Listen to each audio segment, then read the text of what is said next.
for application for funding, common rules for audit, the common rationalized tools and schemes across the program that will be applicable in this policy. There will be some priorities in funding, in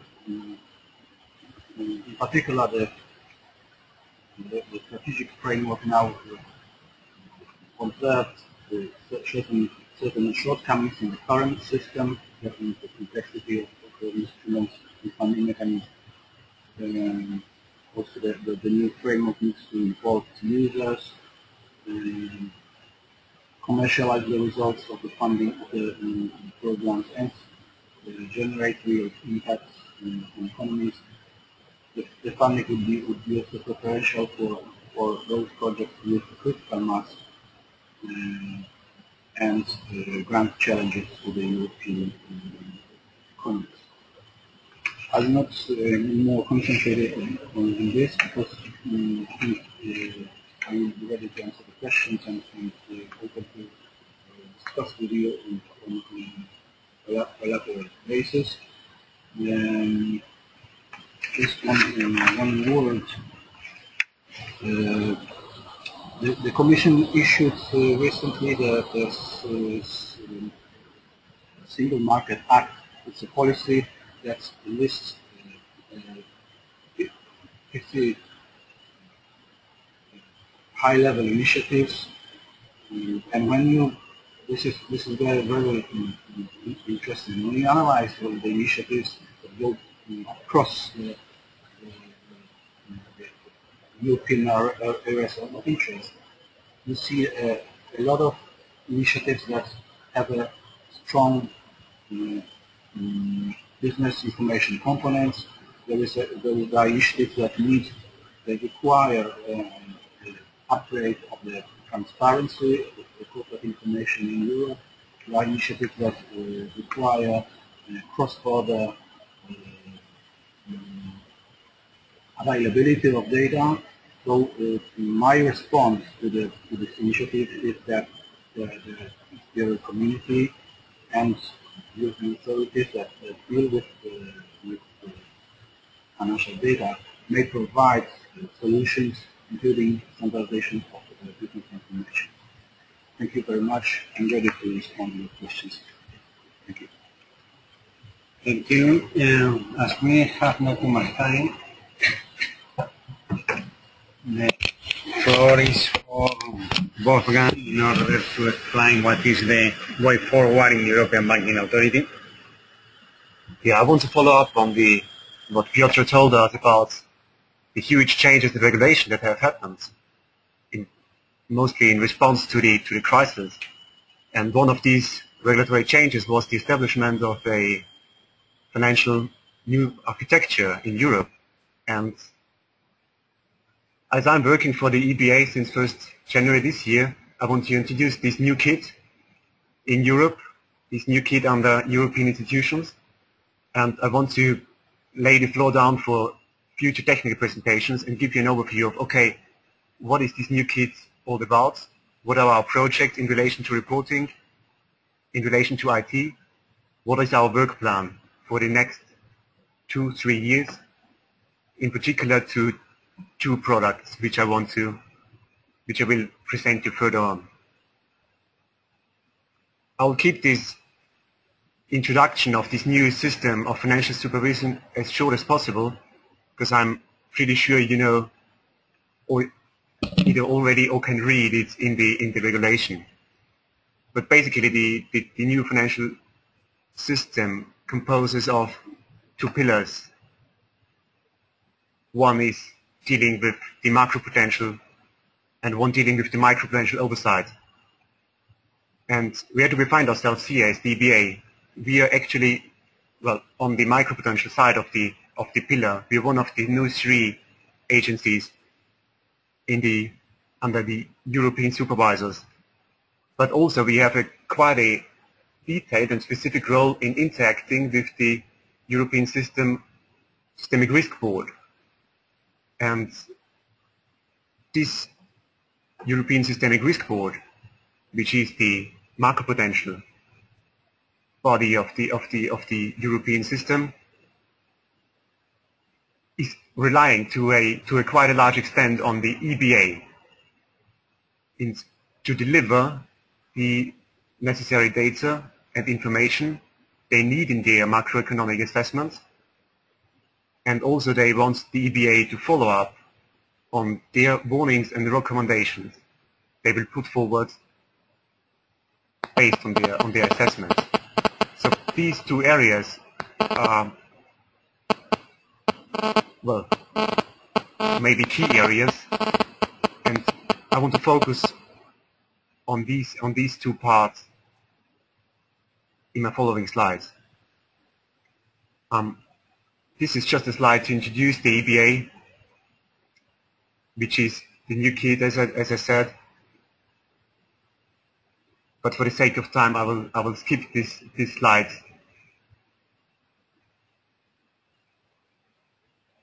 and focus on the main tasks and objectives that we have been set. I mean, the overarching goal in Europe is to have a single rule book. I mean, we heard in the beginning of this conference, we have a scattered picture, not even across the world, but also in Europe. We have a directive which is implemented in our jurisdictions, and we have regulations that are not identical. So the main objective is to create a single rule book in Europe. So, which is also one of the main reasons and main objectives for the EBA, but also, among others,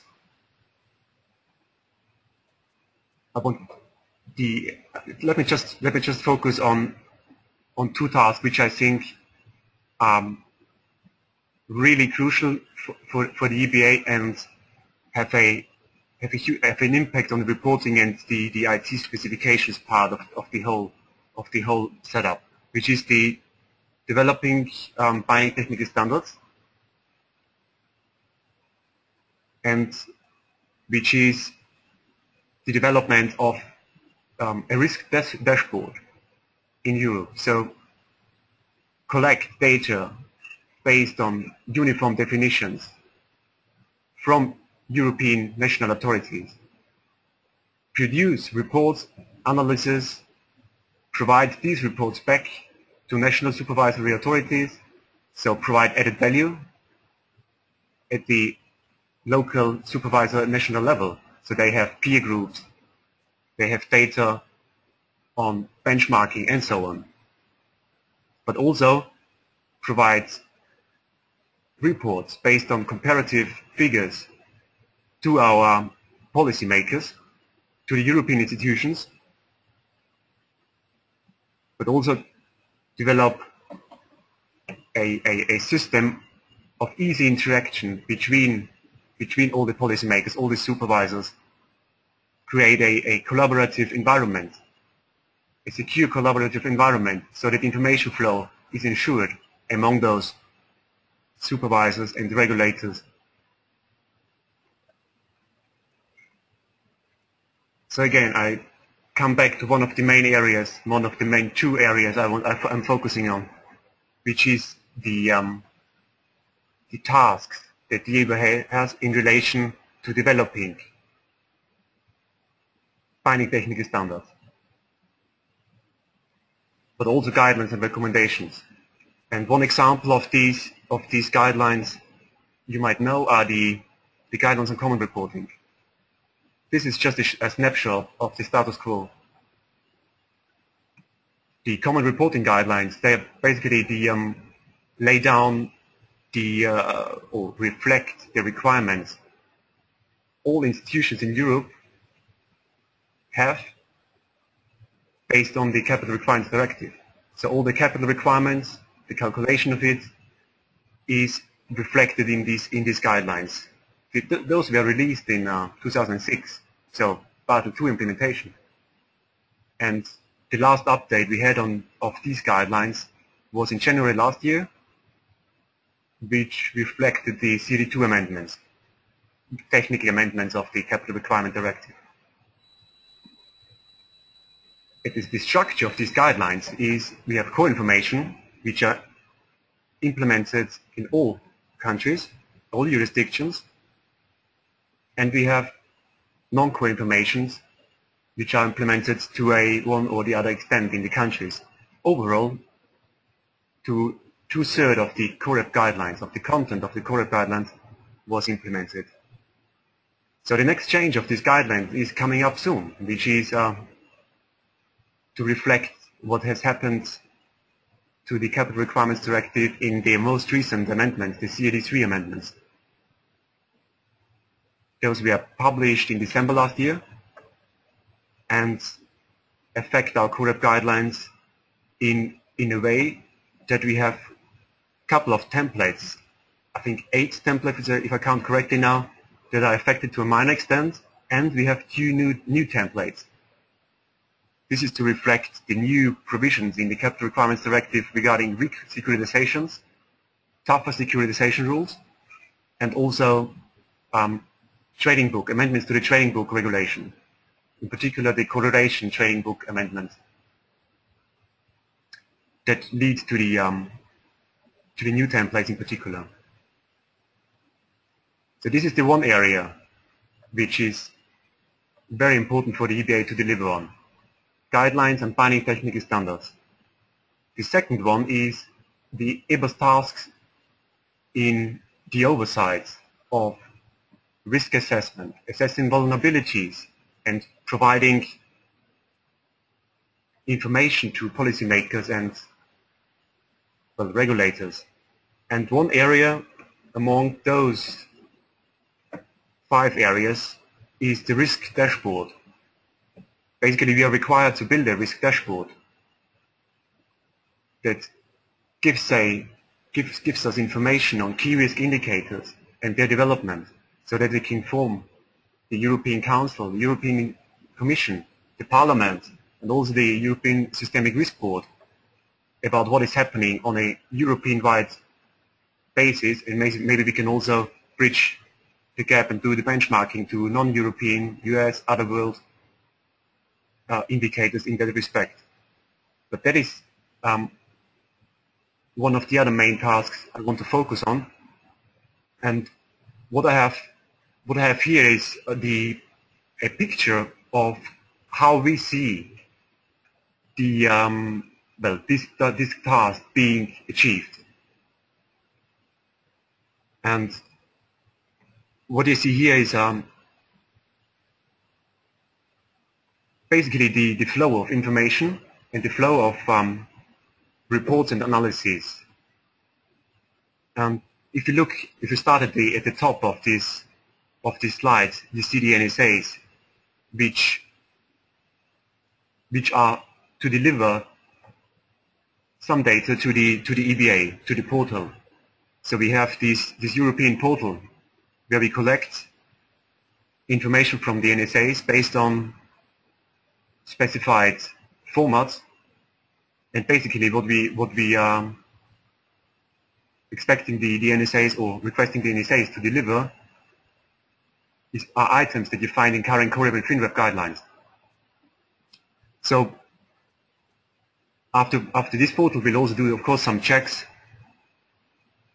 and pass the information on in a uniform format to our reporting application, where we will do the validation of it and actually, in the end, produce the standard reports that feed our input to the ESRB, to the European institutions. So basically, that's the basic setup of how the EBA wants to achieve this goal. What we do find at the moment is that we actually have quite some problems in performing this task. And these are just a few findings of, well, uniform basically reporting that we have, considering the status quo. We not only have legal differences, basically legal differences stemming from the European directives and their transposition, But we have reporting differences because each and every national regulator, of course, has their own implementation of things and reporting formats and requirements. And this also is reflected in the IT differences. How can we overcome these problems? So the first level, the legal differences. Here we have the CAD4, and the European Parliament and the EU Council are in charge of endorsing this. And the EU Commission, of course, has the central role in this area. But the CAD4 is very much set to eliminate as much as possible national discretions from the current directive and producing as much as possible in a form of regulation that is directly applicable to the institutions, to each and every institution in Europe. So rather than having a directive which needs implementation on national level, why not issue a regulation that is directly, immediately applicable at the institution level?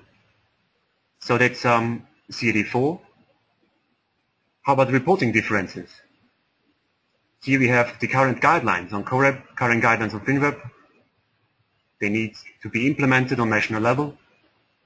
Again, why not produce technical standards on reporting that are directly applicable to the institutions? So no implementation on national level needed. Direct application at the institution level. And this is where the EBA comes in, EBA, for quite a number of technical standards requested to produce. And the first one to produce is due by the end of this year. And the standard that is due by the end of this year is the standard on reporting. Here we have the relevant article in the Capital Requirements Directive.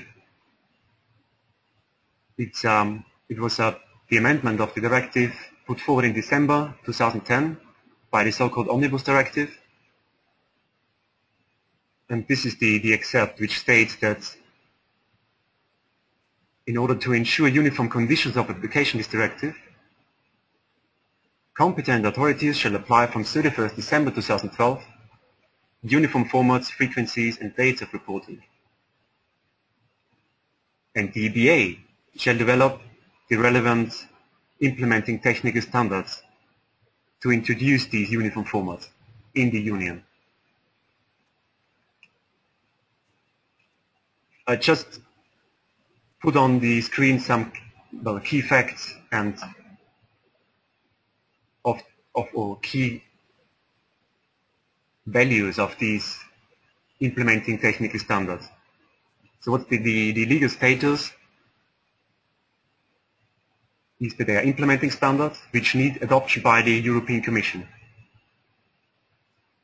The Commission will do so via implementing acts, and these can be done by a regulation or decision.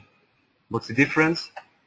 The regulation, the Commission regulation is applicable to everyone, whereas a decision needs to specifically address who this regulation applies to. That's the difference. But both of them have direct application character. So no further implementation on national level needed. So the current proposed scope of these binding technical standards on uniform reporting is that it would cover current guidelines of CoRep, current guidelines of FinRep, and current guidelines of large exposures. This is a nice picture. Some of you might have already seen in Vienna half a year ago. Was it half a year ago? More. More than a year. Time flies by. Yeah. It was a year ago. Yeah, it was in winter. Yeah. That's 1 year. But I think I quite like this picture because it reflects how we see the landscape to change. So instead of having different templates, definitions, several formats and different technologies that each and every bank, especially the cross-border banks, submits to as much as supervisors as they are active in, we would have common templates and definitions, one format and IT standards that would kind of not only help the institutions to cope with these reporting problems, but also contribute to better quality of information, better valuation, or, well, better way of checking and evaluating the data, and for better way of communicating among supervisors. And we as DBA see ourselves here in the middle of all these communication that shall go on. So what's the timeline for this development? We started way back in 2008 with performing some analysis of commonality, and we did user tests. So are the current guidelines actually useful? How to analyze, see these guidelines? And what's the implementation? We had quite some diverse picture of these two tests and analyses, and we came up with some streamlining proposals based on the recommendations of our analysts. So we had these proposals for both FinWeb and CoreWeb in 2009 and 2010. We consulted on these proposals, and we are now in the stage of developing the reporting standard. The findings will be put forward in a public consultation during summer this year, and our current consultation practices, they foresee a 3-month consultation on changes or on amendments like these. And the endorsement of the draft standards is due by the end of this year. The endorsement will take place by the Board of Supervisors of the EBA, and in the end, the draft standards eventually need to be adopted by the Commission. So which leaves us for implementation of quite a, as I see it at the moment, quite a huge change in 2012. So we all better be well prepared for this implementation in order to have it applicable and go live at the end of 2012.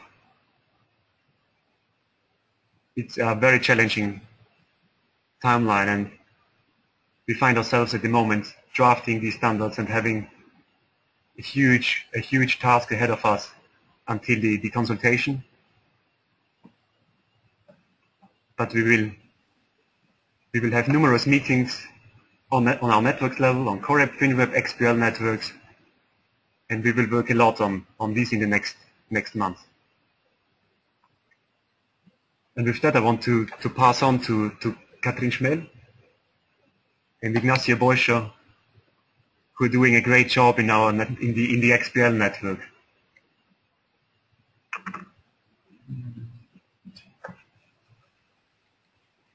Thank you, Wolfgang.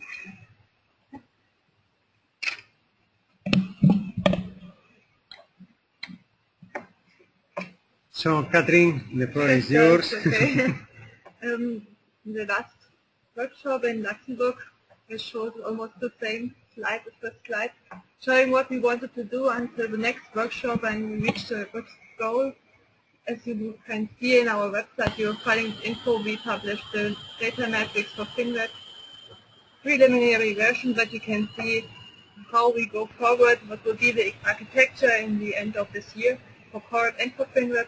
We'll also find the preliminary draft of the CoreWeb data point, matrix schema, and you can also see there is a lot of things to discuss, a lot of decisions to be taken, but we are going forward also with the chairs of the CoreWeb and FinWeb operational networks to find common views and to find common go forward for the next month.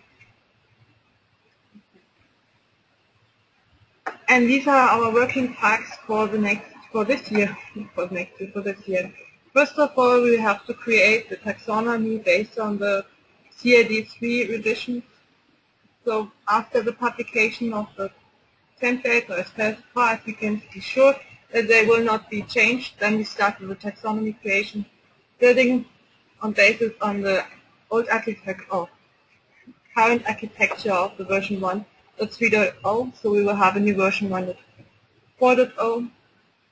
And yeah, the reporting will start in the end of 2011 for 1 year until we start with the harmonized reporting in the end of 2012. Then we will have the review of the data point matrix schema based on the harmonized table. These are preliminary tables. They will change a lot until the end of this year. So we have just a starting point, and we have to do a lot of revisions on base of this data point structure, but it's the starting point. We have to revise this data point, this matrix schema on basis also of the revision 4 of the CRD. We make also the big changes, I think, are included in this revision. And we have to create the taxonomy on basis of this data point structure, and certainly the publication. Yeah, we have to talk about proportionality. There are open questions how to deal with different frequencies, different types of target groups that have to provide us tables. We have to define specific tables with representation. For example, we have now a very multi-dimensional model, and how can we visualize tables on basis of these definitions? Okay. Yeah, in Finland we have almost to do the same thing. We have changing tables. There are some changes also on the definition of core and details as we have learned today. We have to think about how we can split up data models maybe. We have also to deal with proportionality eventually.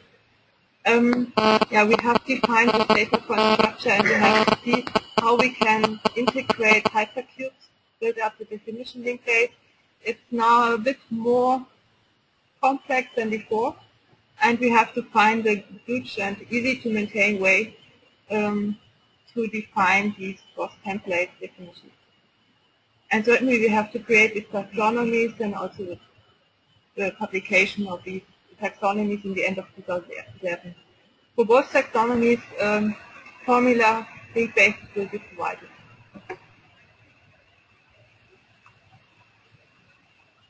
Our current topics are how to produce user-friendly error messages. This is still an open topic. We have different approaches. We have a discussion today how we can go further on this topic and to prepare as best as we can easy error messages so that our users can easily find and find inconsistencies, and not only a technical way but also a user way to deal with these errors.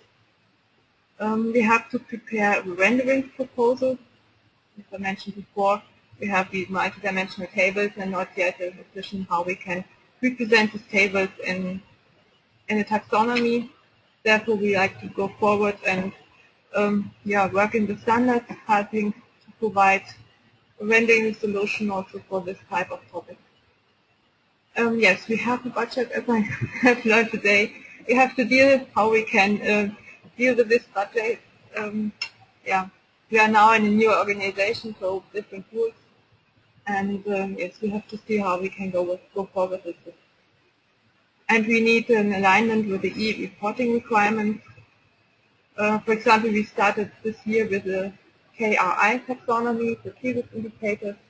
So these taxonomies can now be used to report data between national central banks and the EDA.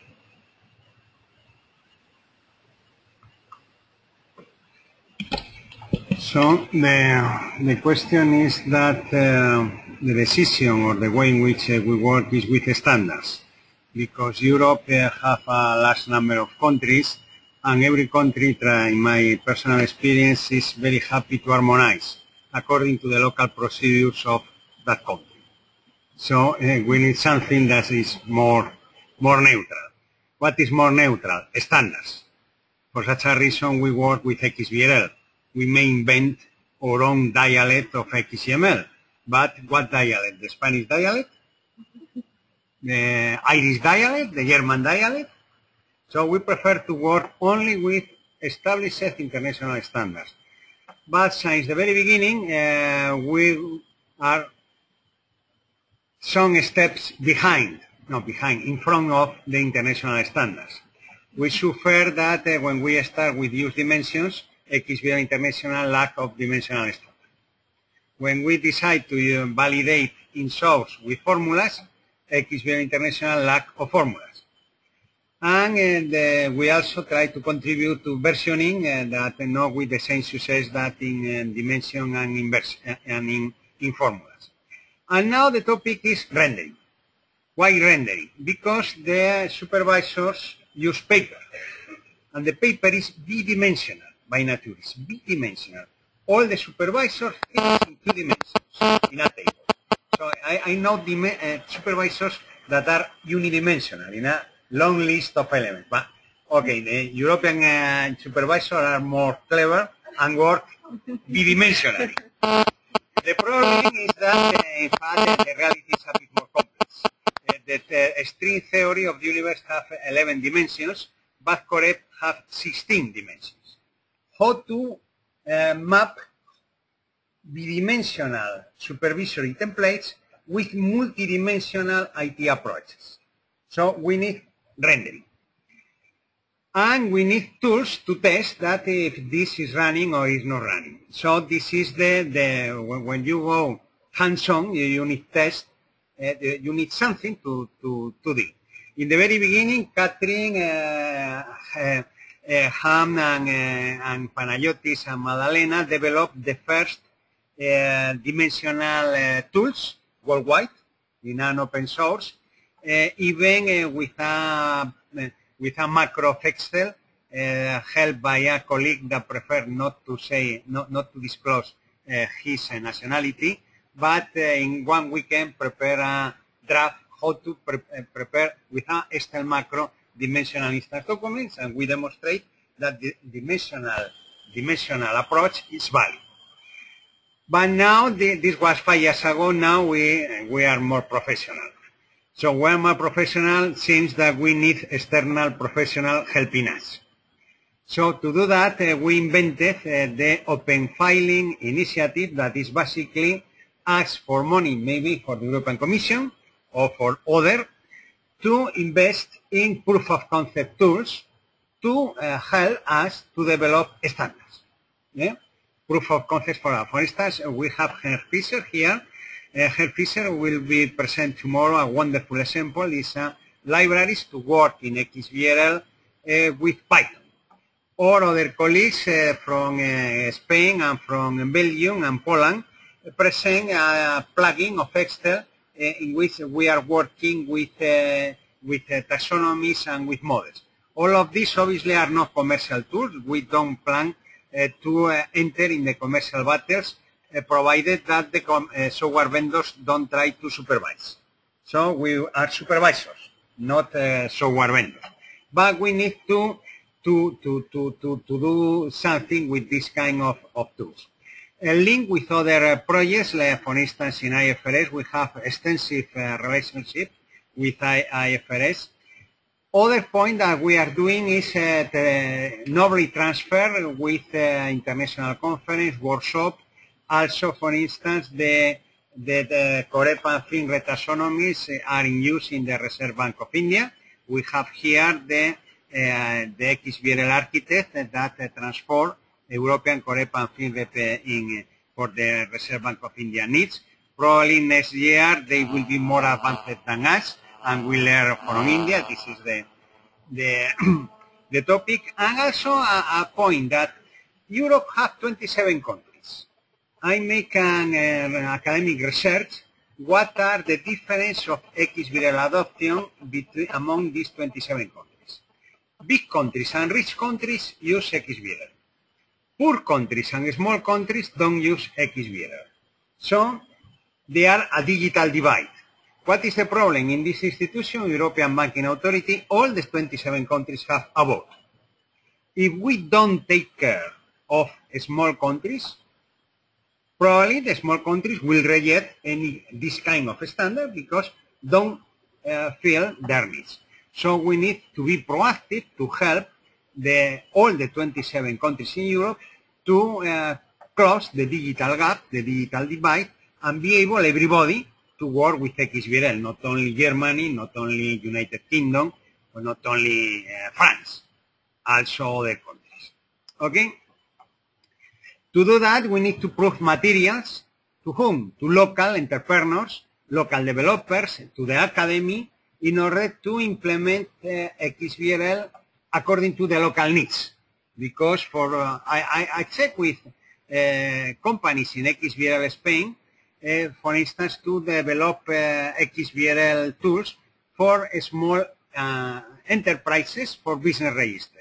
And they say, this is not my business. That kind of small companies is below my radar. So for big companies are looking for big clients, but what happened with small companies? What happened with the small banks in small countries? How to help them to improve that?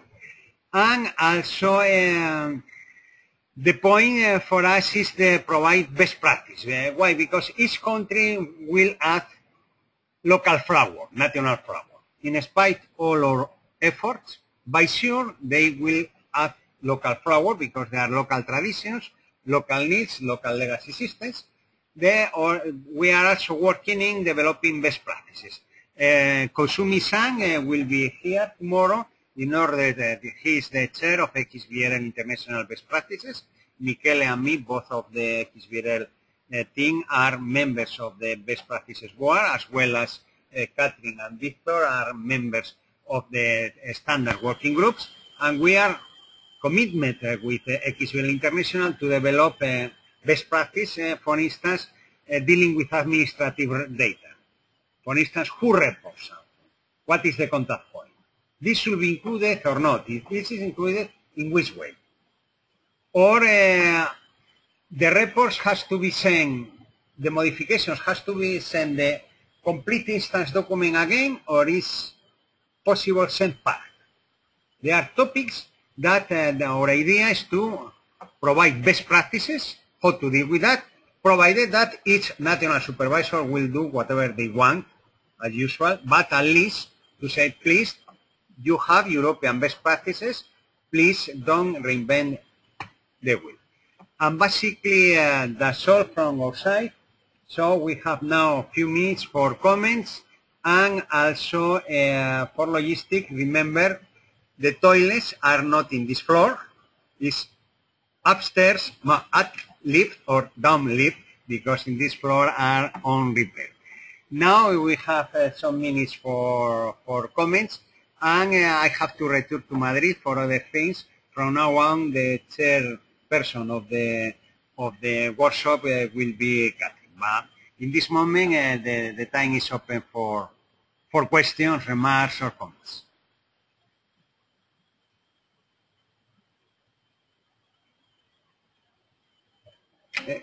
Please come here in order to be recorded.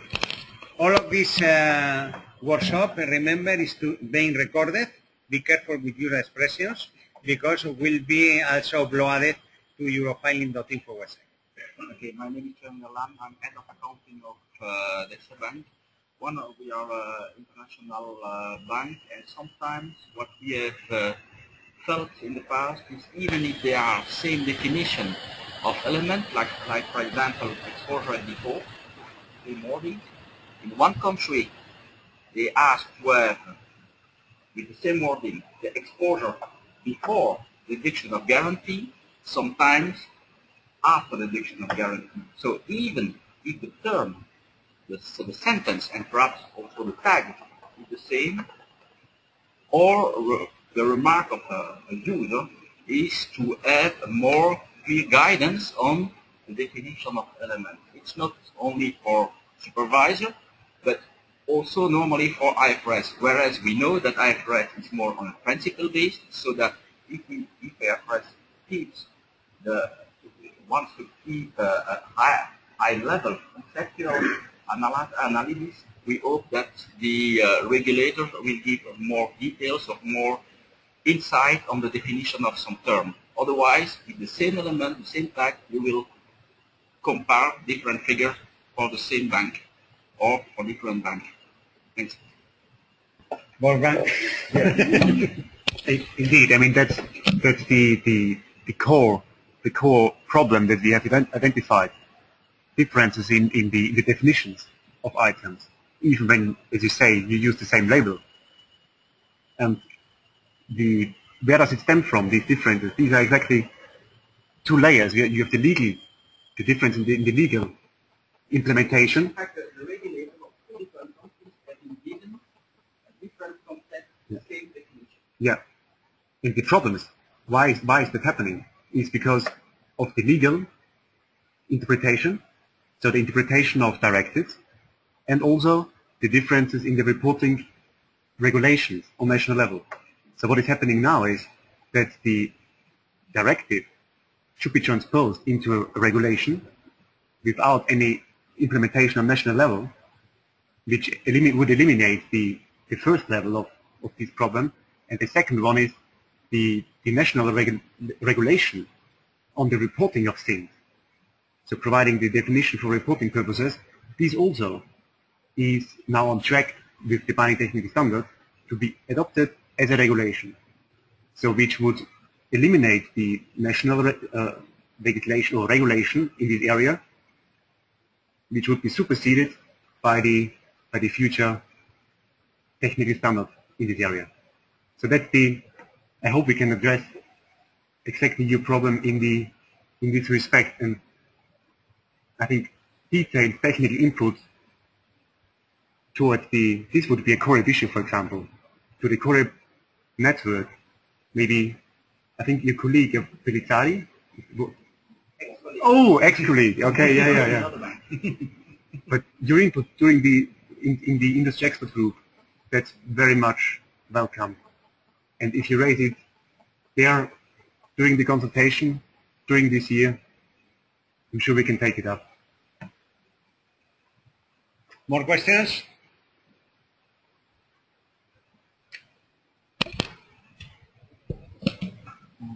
Yes, so regarding the extension of the population that has to be reporting in the future, up to now we had a situation where only banks were reporting the standards we are discussing. So now it is like the investment firms as well are about to have to report, for instance, COREP. Is the direction going into having one single set applicable both to banks and investment firms, or will they have kind of a lighter reporting, especially regarding COREP? Indeed, not all firms, large banks, small banks, investment firms, not all banks have the same requirements in the directive. So they will also have not the same requirements in terms of reporting. Basically, how the reporting framework is structured is the more complex an institution is in terms of its approaches, the more reporting they have to fulfill. So, your question regarding investment firms, in particular small investment firms, I think it's I don't know the exact definition of those firms, but those basically have to report the capital adequacy template, so the solvency template, because they still in any case have to comply with the solvency requirements. And in some cases, depending on the approach they have, they would also have to populate and comply with the credit risk, for example, standardized approach template, and the market risk standardized template. But all the templates, so the very detailed templates like securitization details, like operational risk details template, that require, for example, the advanced measurement approach. I'm not aware of any investment firm that has in place such an approach. So they would be limited. The reporting requirements would be limited for investment firms, as they would be for small banks which have a limited business. So that is but that is the core of a proportionate approach. So that is indeed one of the principles of the regulation, of the CD and the regulation. Additional questions?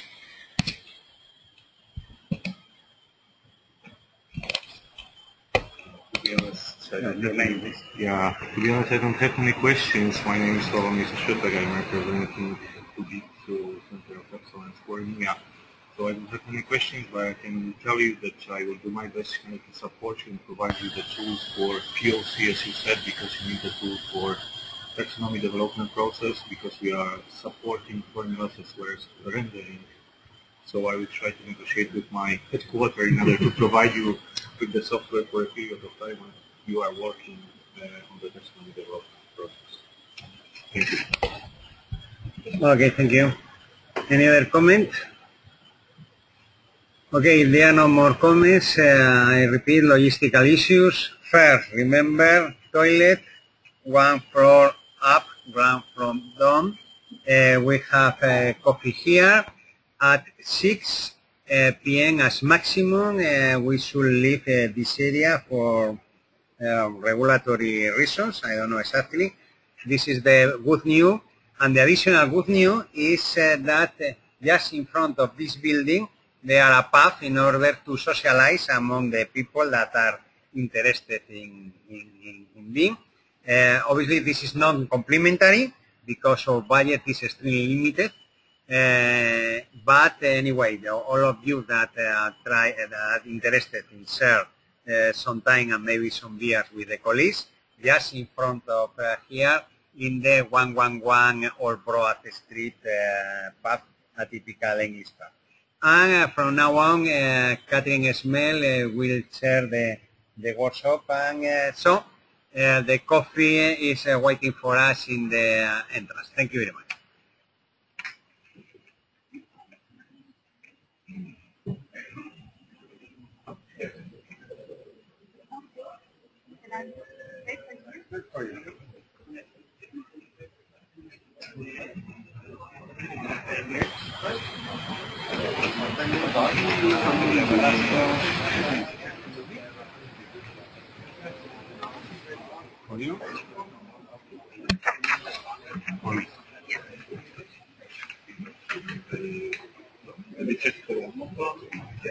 That's right. Can I use our flex for just a second? My first. Yes, I know.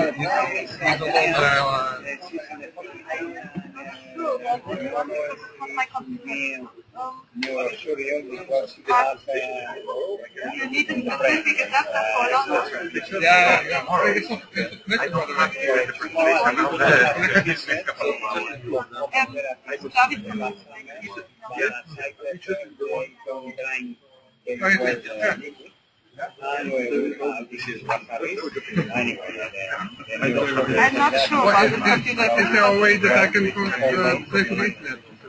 Yes, there might be also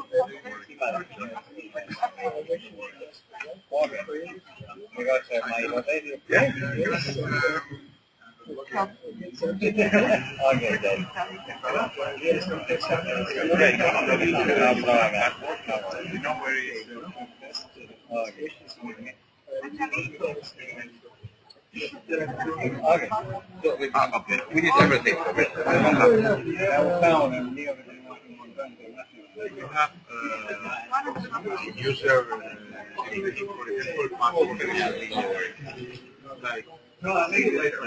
you very much.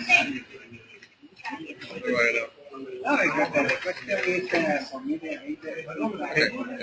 people understand that it's not it's not my idea. So what you're doing is that you're doing. I mean, as much as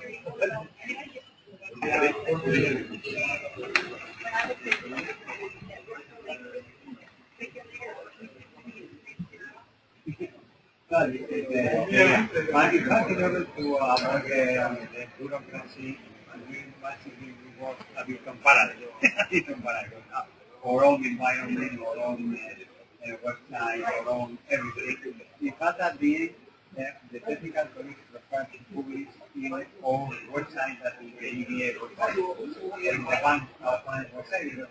To publish in the Bank of Finance website, we need 3 weeks asking for signatures, and publishing in your Finance website is 3 weeks. For us, it's obviously related with our budget that is, it's $75,000 per year. Yes. Now, if we are able to spend the money, our budget will be increased to near $250,000 per year. It's possible. But anyway, we have no more money and we have to invest. If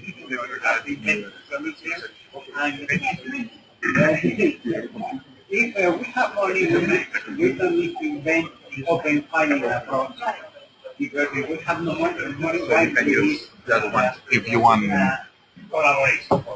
We buy. If you want to watch something speedily, you can watch on this computer. Let me.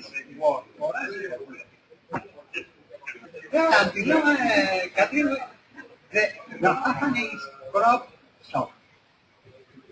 Crop group soft. So we send initiative and so on. Sorry, because this computer is showing to everybody that it's very strict.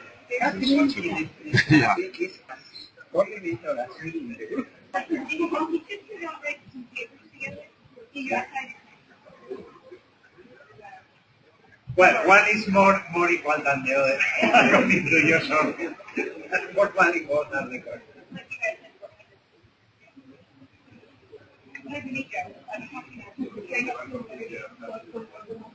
Yeah. Well, I need to introduce this is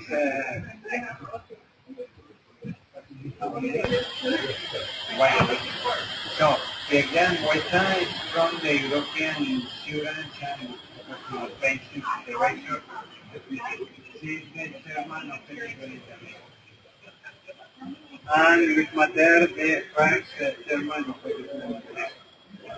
I was in Tokyo, I was discussing with Luis about dimensions. We need dimensions right now. What are you talking about?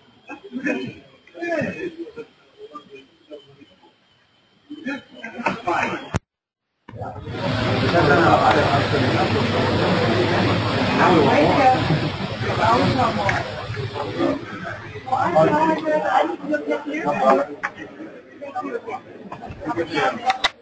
Has been an honor.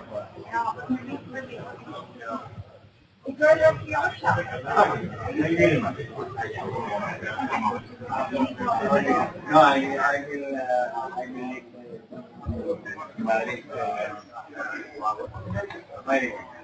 but simply survive to this other presentation and more on water. There are normal political accounting in the following.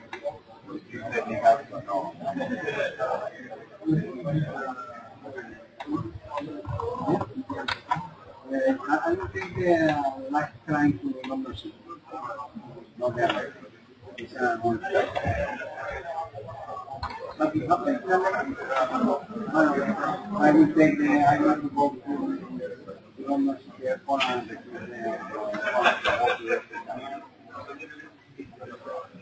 okay. Aquí no está yendo. Perfecto.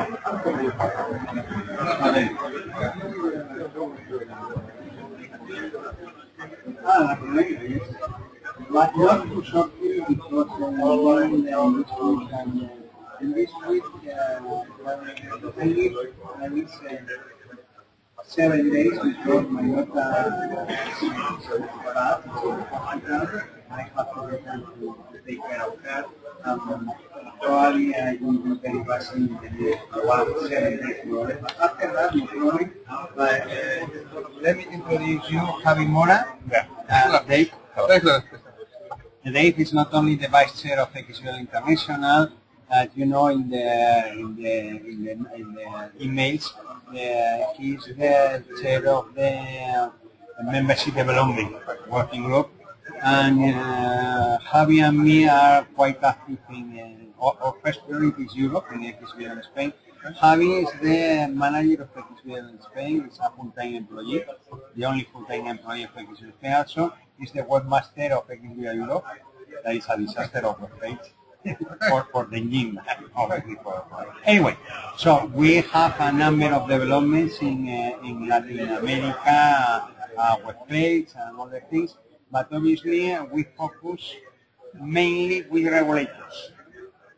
Because in our area we receive fundraising from regulators to technology transfer to other regulators in Latin America. So this area is more or less organized by us. But all top regulators, no idea. With the regulators also, I think, in terms of... I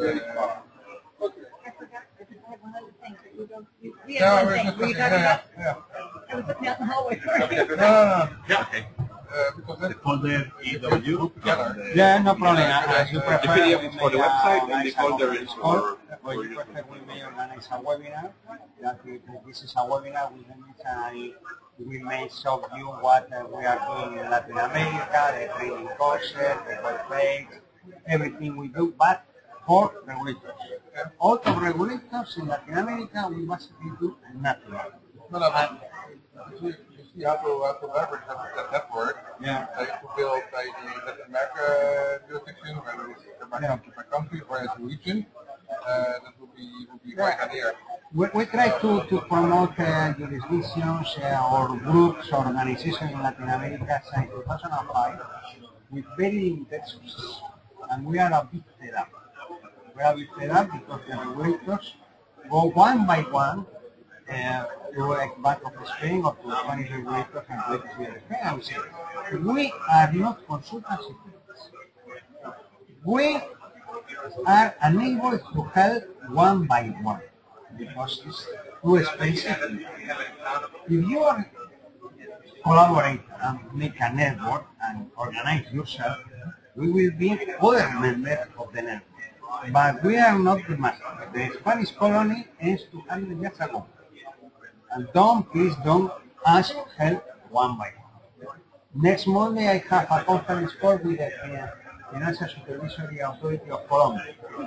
I say, I want to change all my system and to move for modern purposes.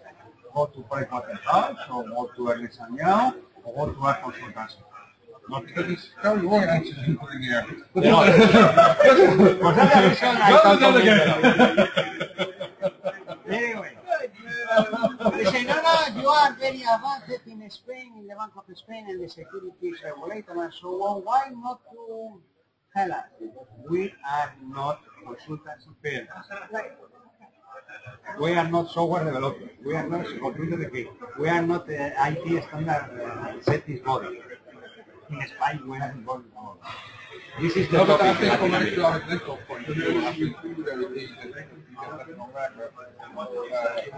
yeah, to do something, to organize something. Yeah. Otherwise, and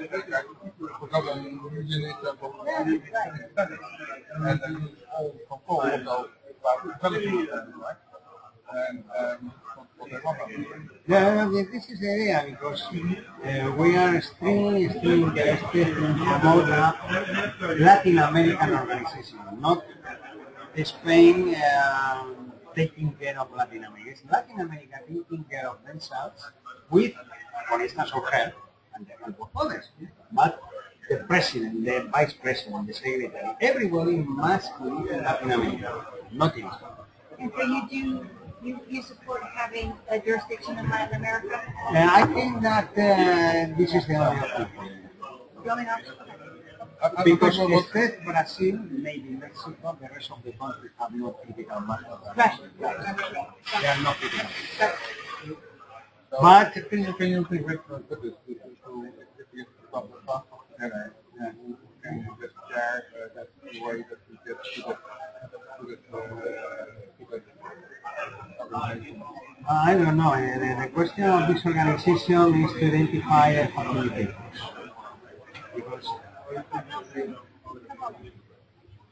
In Robertson Cavallo, we organize XBRL Brazil. Maybe also organize XBRL Latin America for the same price. Yeah. Yeah, maybe. The question we have an e-learning course of XBRL of 30 Latin American supervisors, of which 20 are invited to spend 1 week. And in the what for you are able to eat this initiative in Latin America? Because we need leaders. We need Latin American leaders. Right. I am waiting for us. Right. I am still waiting for us. Yeah. No, I am not sure, I am not sure. Eh? Oh, Where are the hands? Where are the hands? I think you could do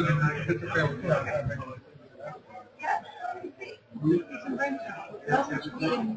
We should bring some before. Well, in addition to that, really have some concrete ideas.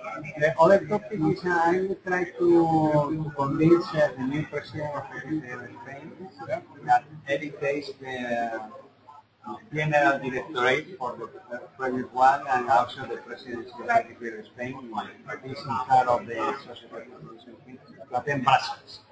I don't know if the Monday or Tuesday, maybe, I don't know. Depends on his agenda. And also, in order that the contract with you directly, and I'm going to replace Sebastian Muriel as Vice President of XBRL Europe, but not to work, but at least to represent, because in order to be okay? Good. Good. Thank you. I have a.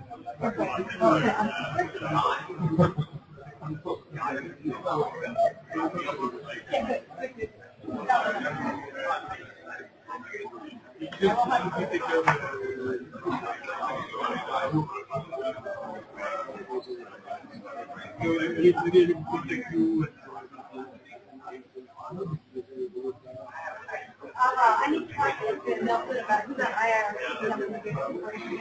I want to chat with them. They really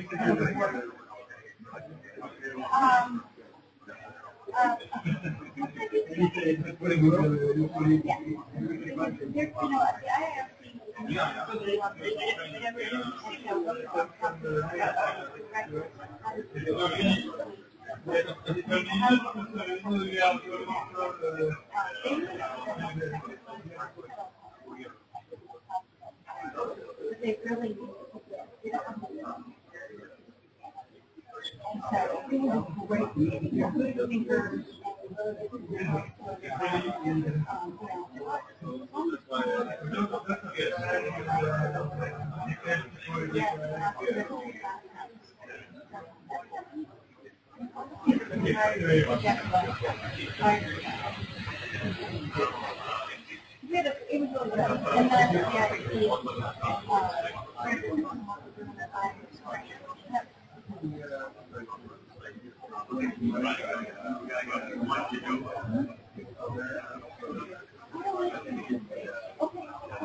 Yeah, I'd like to do a little more details, I will think more details. Okay. I'm happy to have you on the plane. I have another issue to you. Can I use your click for a while? I phone my desk, and I just don't know what the Okay, no problem. PC doesn't work. Yeah, you can. It's fine.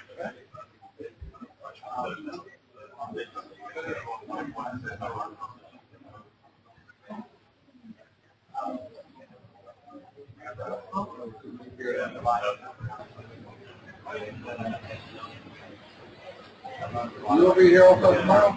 Yeah. Were you guys the power behind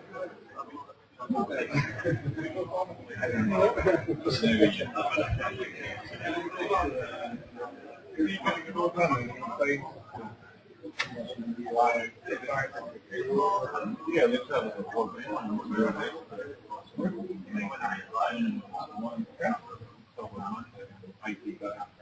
Okay.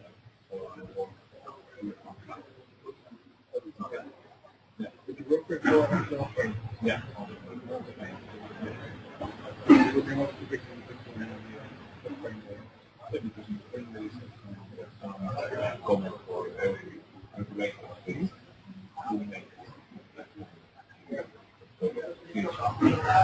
money we can get some company they don't have money and it makes with some difficult to expect that this makes our are you aligned with the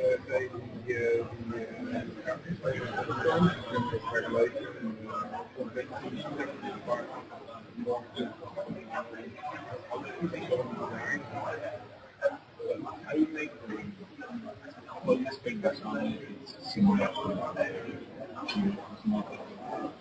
something from scratch. And to the date, family, one are you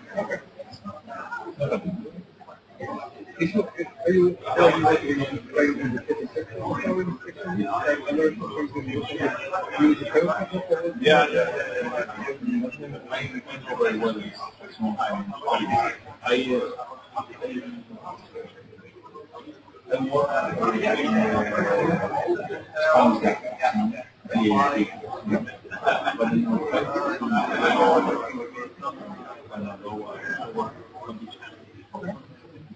work very small countries, but there's no method to perform that way. Yeah. That's what and you can use Excel online form or API and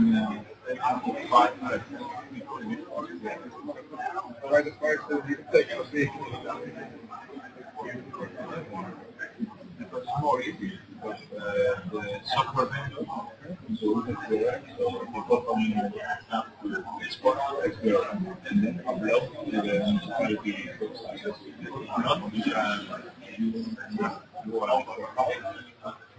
Not you must fill. Right, so you went to the software vendor to notify them to software. And one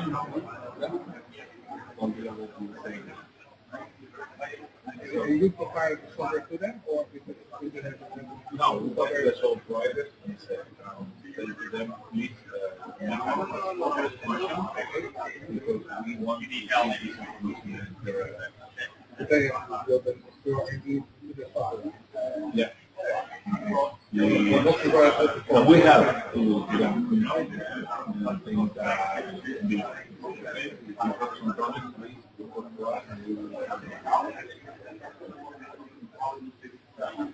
the software how many are there? I don't know. Maybe 4 or 5 big software vendors have 90% of the if not, it's impossible. But is so the problem we have in the government? Yeah.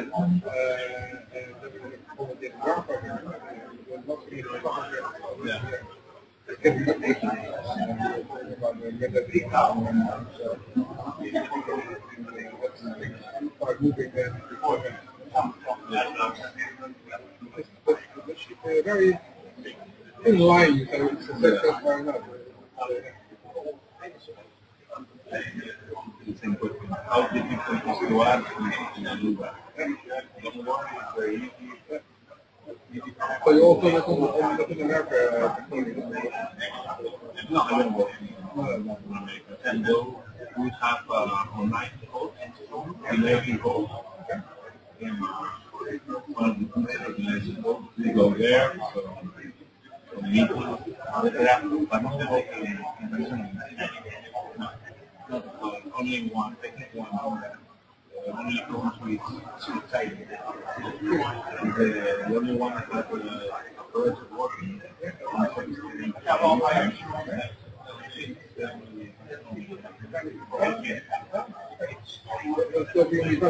Yeah, I'm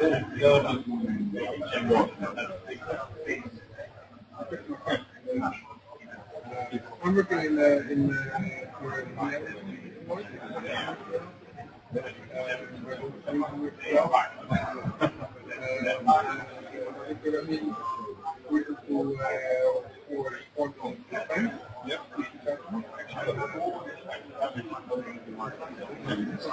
regulation and the principle.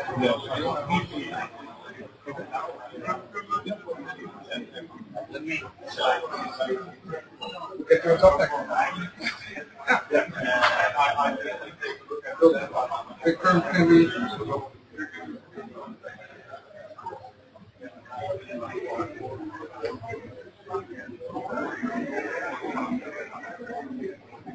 complicated to find your way. Yeah.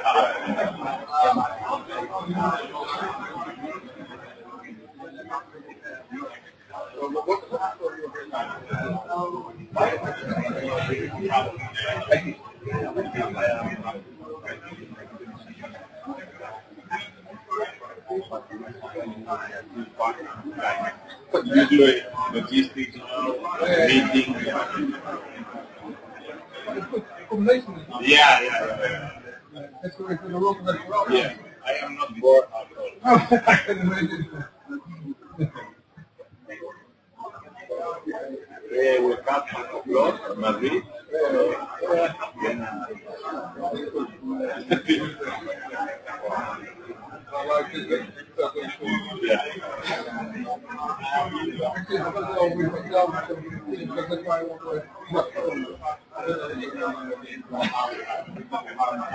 little bit of a cold. I can't put it in here.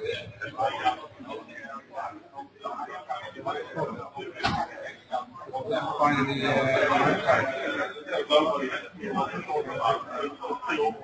yes.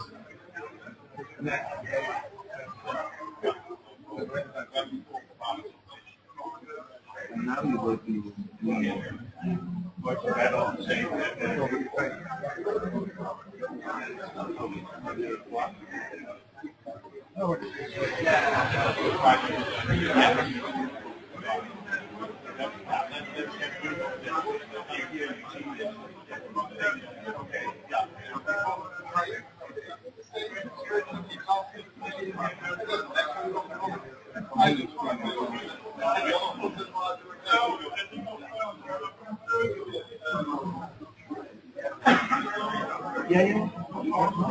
Yeah. There is some problem in the.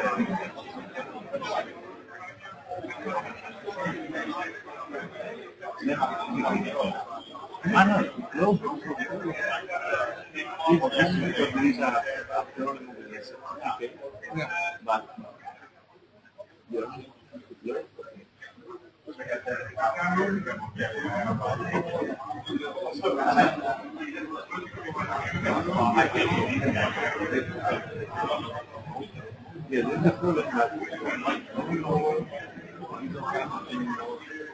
Well, it's something to do with, I think, the way the work is yeah. Do you have another work group?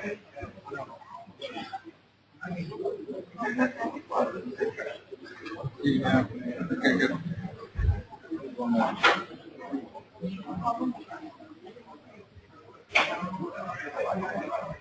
All right.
Yeah, I've worked on the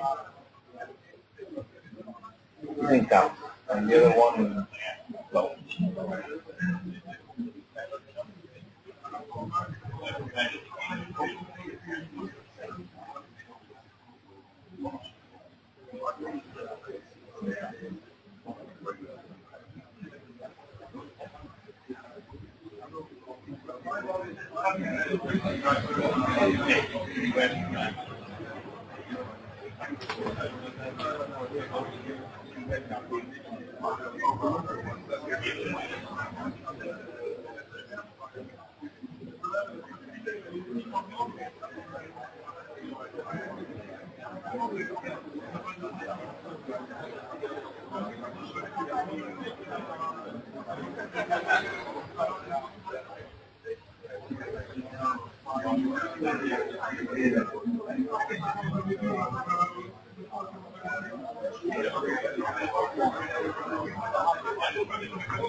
Hey.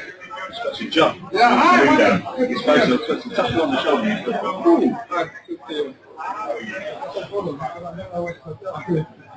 You don't know which hotel. Tell you what, I can put that hotel. Go on, the top. Why you'll be your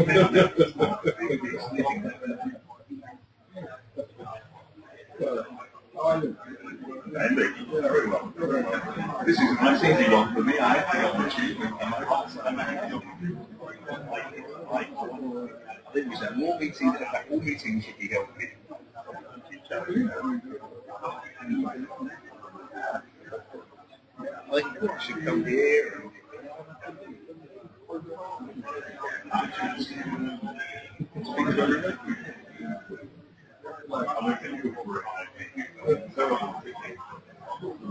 So you don't know what he's saying? Do you need a hand? Do you need a hand with it? No, I guess, I hope you get somewhere. Once Frederick and Taco were over for the IFS thing, and they put the roots onto a bit of a bridge, so I could get them in the bus at all. Well, you go round here, really go. You can do something around here. Yeah. It's not particularly great, but there's a tower just down there. Just down that way. Okay. Not London Bridge, but down there. Tower. That's not far. It's quite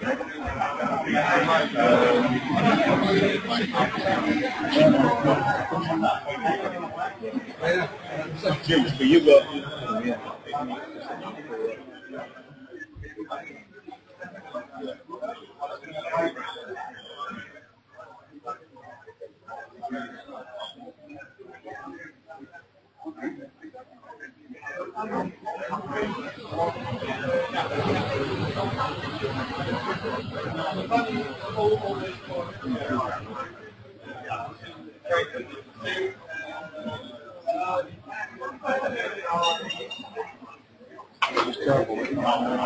Yes, well, you'll find hotel, I guess. So, did you still do this? Yeah. What did you want to do? Find a hotel first. I'll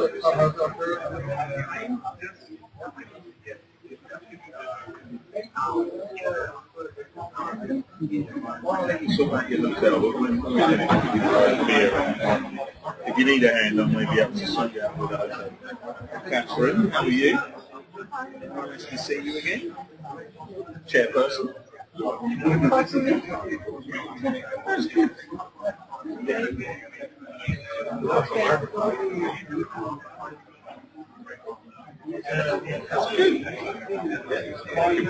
Get some more on this.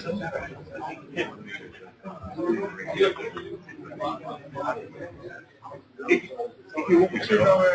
No, I'm going to say, I'm not sure actually. At the end, if you want, you can go around somewhere like, there's a Heroes coffee around there. I'm on BT, I can go to the studio and find something if you really need it. I don't know what's around this area. There's a town that's really a couple of hours.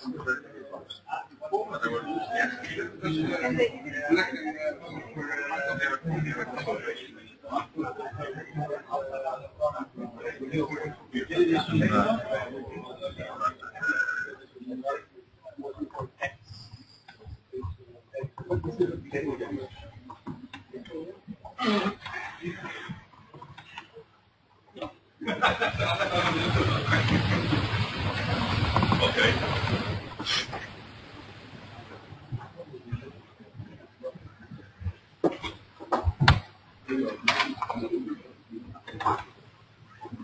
So we'd like to continue with our last presentation for today. It's technical oriented. It doesn't read PPT X? It doesn't read the new format? Or? As Ignacio said, we are we are into this knowledge transfer, and this is knowledge transfer concerning our data model that has been prepared. But it's not there, is it? About the core and data point structure. I'm happy to announce Marta Shoshaki and Mika Sukowski.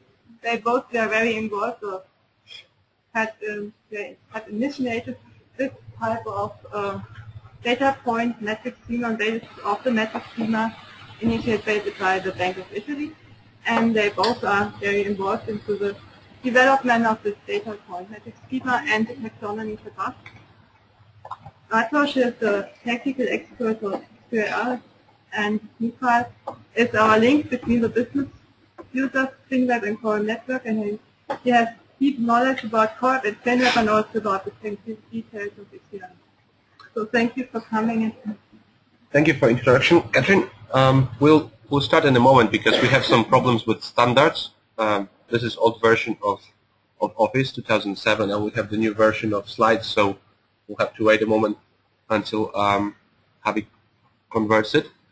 In general, what we plan to say today is how we built this, and how the Eurofiling network builds these data models for Core and FinRep, because it's quite, you will see that it's quite complicated, the template itself, and also the approach that was selected for definition of these data models is quite a new thing. It's more than dimensional than probably anything you've seen before, and anything that was built before in this project. So don't be scared. It just looks scary, but in fact it works quite well. Hopefully, we've tried it already on some taxonomies, and it seemed to be a solution that at least is worth considering for Core and FinRep. So just let me put the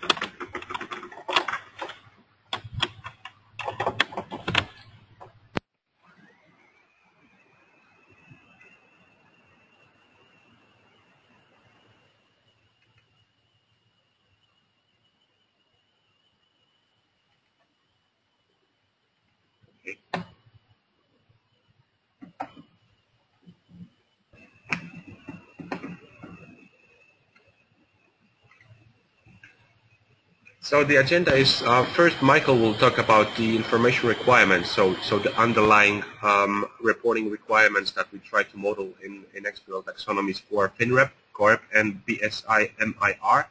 What it is we'll explain in a moment. And he will present some issues and challenges that we face at the very beginning when we first get the data models from the business users, and what are the main implications of the templates being built this, not another way. And he will also compare the scope of the FinRep, Corep, and BSI-MIR, and also present that there is some overlap, and with this modeling approach that was suggested, it's easy to figure out this overlap and then make it easier to reconcile from FinRep to Corep and from FinRep to statistics. And then I'll take over from Michael and explain how this modeling in detail looks. So what are the challenges on translation of business requirements and information requirements into XBRL taxonomies, and how we try to approach this topic, and present the idea of a data point, which is the result of our work and agreement in the Eurofiling group. And at the end, we'll try to present the data models. Today, because we have limited time, we'll try to focus on COEP and BSI MIR, and leave FinRep for tomorrow, because there is a separate session for FinRep tomorrow, which we can cover this topic. And if you have any questions, then we are happy to answer. So Michael, please. So first of all, we of course realize that there is a lot of differences between many reporting frameworks that we are operating with, but only some of those differences we already built in a quite a good way. The first of the differences that we also already know and that we are operating since the start of the Eurofiling project is this differences between the same sector, between the same reporting frameworks, but between different national extensions. Of course, we know those international standards just like Basel II or IFRSs. We know that this is taken to the European level law. We also know that we have to imply it into 27 different countries, 27 different FSAs, and then we have reports that more or less are the same, but in fact not totally the same. We deal with this problem since the beginning of the Eurofiling project. Of course, we have a lot of successes, but again, some things have to be solved. But this is just the very first set of differences that we are dealing with. The second set of differences is just differences between reporting frameworks, but within the same sector. In this case, I mean, for example, IFRSs and FinRep, which is based on IFRSs at this moment. We say COREP, which is based on Basel II. We also should at least mention that we also use some technical solutions for the statistical purposes based on legal acts issued by the European Central Bank. We also can say that at this moment we had some first ideas how to solve this kind of problems. We all know that we had some reports related to joint expert group which try to reconcile of reconciliation between those three frameworks of reporting. We already know that there is a lot that was done under the Eurofiling project, but very often we forget about the third set of differences, which is very important at European level at this moment, is that under the new architecture of the supervision in Europe, for example, today, we meet only to solve some problems related to just one sector. In fact, we will show you some ideas that can help to solve such problems also between different sectors, just like insurance sector or capital market sector. So when we will take into consideration not only the banking sector, but when we will try to focus or to trace the transfer of risks between different sectors in the future, we have to realize that something bigger is needed. And as I've mentioned, also data point modeling can help with that. So what are our main challenges? First, and I believe the most important challenge, is that we have a lot of specialists, but in general they are focused on one or more, maybe two different frameworks. For example, financial reporting, for example, risk reporting, and so on. But to deal with such kind of problems, we need at least people who have knowledge in both or even three of those frameworks, or we are able to create some groups of experts that have a knowledge, enough knowledge in all of that. So what we need is harmonization, of course, normalization, standardization, possibility to compare information also between different frameworks, between different sectors. At this moment, when we would like to just analyze few of them, let's focus on Basel II. Of course, we all know that at this moment also there is some work that was done in relation to insurance sector. that we have Solvency II, but these models at this moment, Solvency II and Basel II, are quite different. The idea in general is similar, but how we model the information, how approaches do we use to analyze the risks under the banking activity and insurance activity is quite different.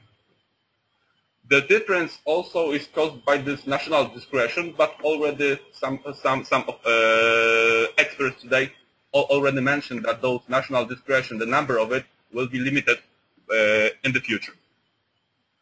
So just to describe, but very quickly, those models, because we really believe that you are familiar with them. When we talk about FinRep, of course, we mean the FinRep and those templates that were released, in fact, 2 years ago, but now they are being upgraded. We have core information and core templates. We have non-core information and non-core templates, and again, we have more some issues related how to model this information. All of us remember that in the very first version of FinRep taxonomy, we were based. For us, the base was the IFRS GP 2006 taxonomy. But the times were different. Then the IAS 30 was enforced, and even then, only 10% of information that was required under the FinRep was the information also described or indicated in the IFRS taxonomy. Now this problem will be solved in this way, that technically the new FinRep taxonomy will not be an extension of IFRS taxonomy. Of course, from the domain perspective, it will be built on probably it will be built on bond volume, but there will be no importing of the IFRS taxonomy. What is even more, now IAS 30 is not longer enforced, but again, if I remember well, under the IFRS Foundation, there are some work in progress to prepare something for instead of IAS 30 that could be applicable for all banks. The second subject for us to analyze is, of course, COREP. Then again, we have two layers. We have the first layer where we have information about own funds, when we have information about capital requirement, and this information is shown in detail in the non-core part of the COREP model. Again, we have information about credit risk, market risk, operational risk, and still it is possible to model this information in a very specific way, how we will show you in a moment after the bar shows what is the data point model approach. We will show you some problems that can be solved using this approach, and the problems that still exist in the very first versions of COREP taxonomy.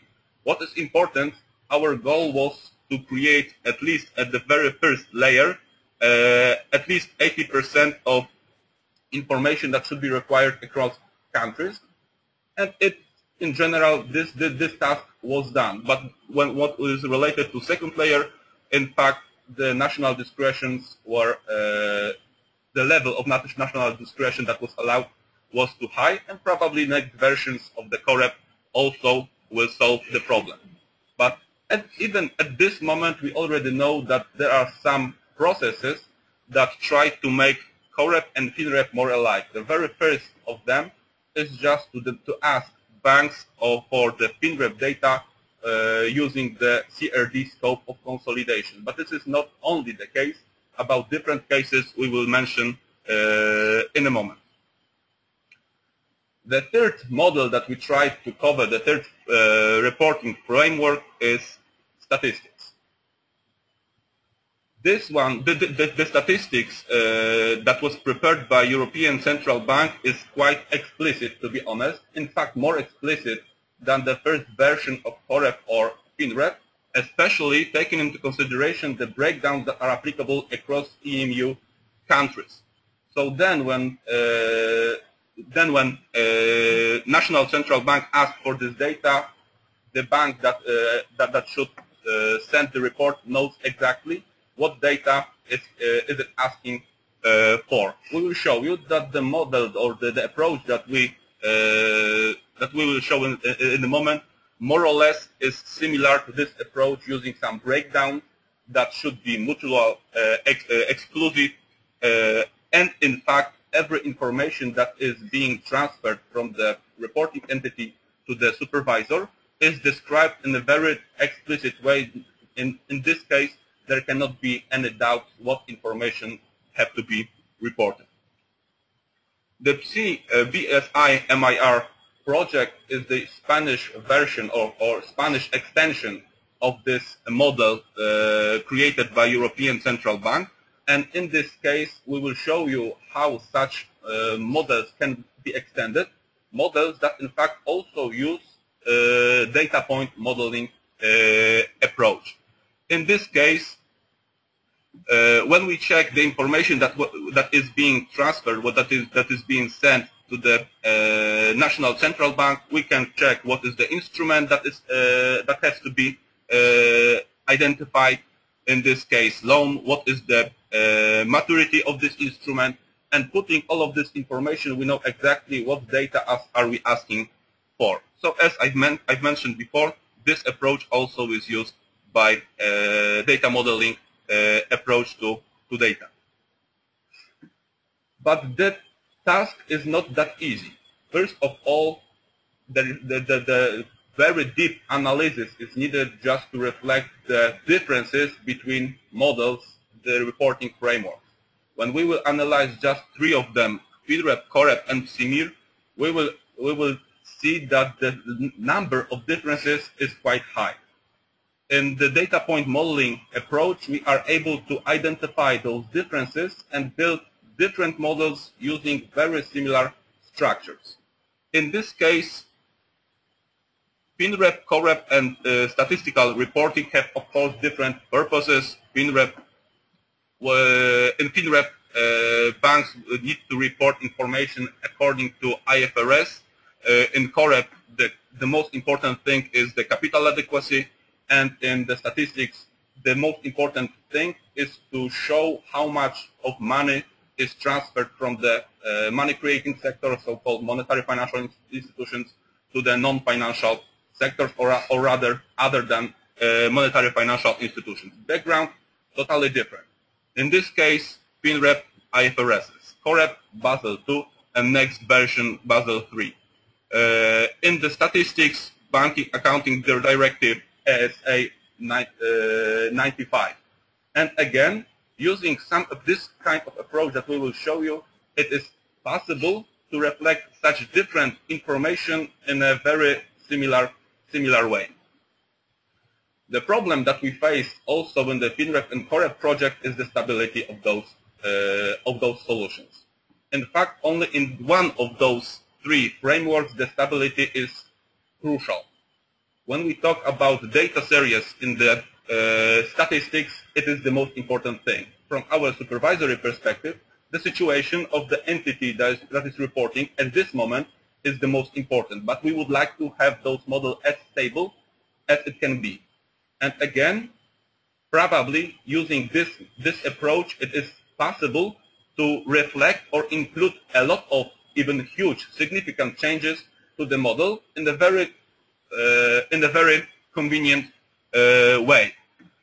FINREP was supposed to be stable, but when we know that IFRS changes every year and some of those changes are crucial, just like IFRS 9, for example, then we see that the FINREP that would be based on IFRSs also will have to change. COREP also was supposed to be stable, but what do we have now? There was CRD 2, CRD 3, 2008, and now we are working on CRD 4. So again, what approach should we pick up to be able to reflect any possible changes of CRD 5, CRD 6 in the future?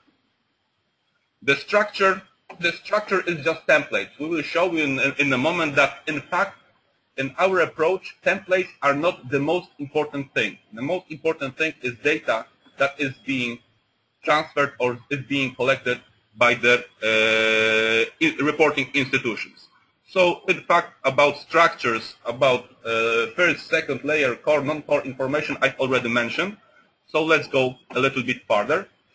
When we check the reporting population, it's more or less the same in those three scopes, but in fact this is not totally the same again. As we have noticed also today, the scope or reporting population of FINREP and COREP should be even more harmonized in the next release of COREP and FINREP taxonomies in this package related to the year 2012. In this case, statistics stays a little bit aside according to the fact that it is preferred by the, in general, by the regulations related to the European Central Bank. So the scope of consolidation at this moment is different, but probably the COREP and FINREP will have the same in the next release of those taxonomies. And again, because of the monetary policy needs, the scope of consolidation of the statistical data will be different. It will be based on the domestic approach. And what is very important also from the information that we are able to include in our model is the valuation concepts. In IFRS's, the valuation concepts, of course, the fair value at amortized cost. But when we will check the COREP, the approach to the valuation is totally different according to the fact that in this case we are asking not about a value, but we are asking, in fact, about the exposures. And in the statistical case, we are asking about totally different things. We ask about the, especially in case of loans or in case of deposits or debt security, we ask about the notional amount, we ask about principal value. So we have to analyze and check which information is reported in those three frameworks in which place. As I've mentioned, this work already started, so we have some reports that analyze differences between those reporting scopes. As here on this slide, we can analyze in the previous version or current version of FINREP and revised version of FINREP differences in sectoral breakdown, which is different than ECV and different than CRD. Of course, again, CRD and FINREP will have probably the same sectoral breakdown in the next versions of those taxonomies, just to make them as close to each other as it is possible. So what is our work, what is our job at the moment? First, we have to analyze those models that are at present. Every breakdown that is applicable in every of those frameworks have to be investigated, and we need to check if we can reuse those breakdowns in different reporting formats or frameworks. In this case, on the left, we see the information about the breakdown in FINREP. We also see the information about breakdowns in statistics. And in fact, there are a little in common. So we can investigate what is such case and then treat it as something which would be almost the same, but in this case even the same. But this is very simple. This is very simple example. There is a lot of the very simple examples like currencies, like geographical areas, like time intervals. But the most important things are related at least to the measurement and things like that. But again, some analysis already started. In this case, we can see the differences between valuation of loans and deposits according to FINREP and according to statistics. So we can check what information goes where. For example, when we talk about loans from the FINREP perspective, we are talking about carrying amount. But when we are talking about statistical reporting, then in fact we say about something about the nominal value of this loan. We have to analyze where goes another part of the carrying amount value, and we know that it is in remaining assets or in capital and reserves. So analyzing in this way the differences between models, we are able to find a lot of similarities. So what is the result? The result then is the same primary items, but in fact to indicate the same primary items, the primary items have to be on a very high level of information, just like assets, liabilities, changes in assets, changes in liabilities. Everything else in our examples are dimensions which help us to indicate the differences between many different reporting frameworks. So in this case, we have common primary items, common between statistics and FINREP, and we have also common breakdowns, common dimensional, or in fact, common domain members in some domains, like counterparties, but not only. How we deal with, how we proceed, how we check, how we analyze for those similarities, in a moment Bartosz will show you. Thank you. So, so what is the main problem of that we face at the beginning? You know that the purpose of all that is that there are business users who have to do their work. What they do, they supervise, they check for transparency, they analyze, they audit the banks if they do the right things, etc., etc. So in order to do that, they need the data. So they need the metadata in the form of legal requirements when they describe in the paragraphs what is required to be reported by certain types of entities, and also there has to be some data exchange format that will allow for that will be an IT solution for send the data from the reporting entities to the supervisor. There has been some recent studies in Europe, and it turns out that I think 80 or 85% of the data that is gathered is not even analyzed. The supervisors, the regulators, they don't do anything about it. They just gather the data, and only 15% to 20% is really something that is analyzed. But in any way, there is a lot of data that's being gathered, so we have to somehow define it either in the first in the legal format when you have some kind of tables and paragraphs, and then in the data exchange format. For the legal format for the Eurofiling, there is a set of documents. There are IFRSs, EC regulations, Basel II, some directives and the guidelines of central bank, European Central Bank, and guidelines of the EBA. And they are in different formats. IFRSs are the big books, when there is mainly text and paragraphs, but there are also some examples of how to disclose things. The regulations in form of directives is very similar to the IFRSs, but they don't have really that much examples. And then, of course, in order to make it easier for the regulators to define what are the requirements and for the filers to file, there are the tabular views, which are the templates, so-called in Corp and FINREP, which in form of a table precisely, more or less, define what is required to be reported. So there are some tables with headers of columns and headers of rows, and on the intersection you have a piece of information. The problem is that it's not always evident and clear what is this piece of information. So this is something that we need to do first and figure out before we go into technical format. Because in technical format, which the technical format selected for the Eurofiling project was the XBRL, we have a taxonomy when we define concepts, and instance document when filers provide facts. So each concept must be provided and declared using XBRL syntax, so we need all the attributes and probably dimensional logic to describe the data and definition link base, and then require appropriate information in segment or scenario of instance documents. And also what is important, this is data-centric format. So we don't model templates, so we don't prepare a taxonomy according to the views, but a taxonomy must be template independent, so it has to define something which is a logical and data model that has some meaning. So what is the challenge? The challenge is that business users define these different formats, and what we need from the technical point of view is a taxonomy that will be able to, that will allow to map to and from databases.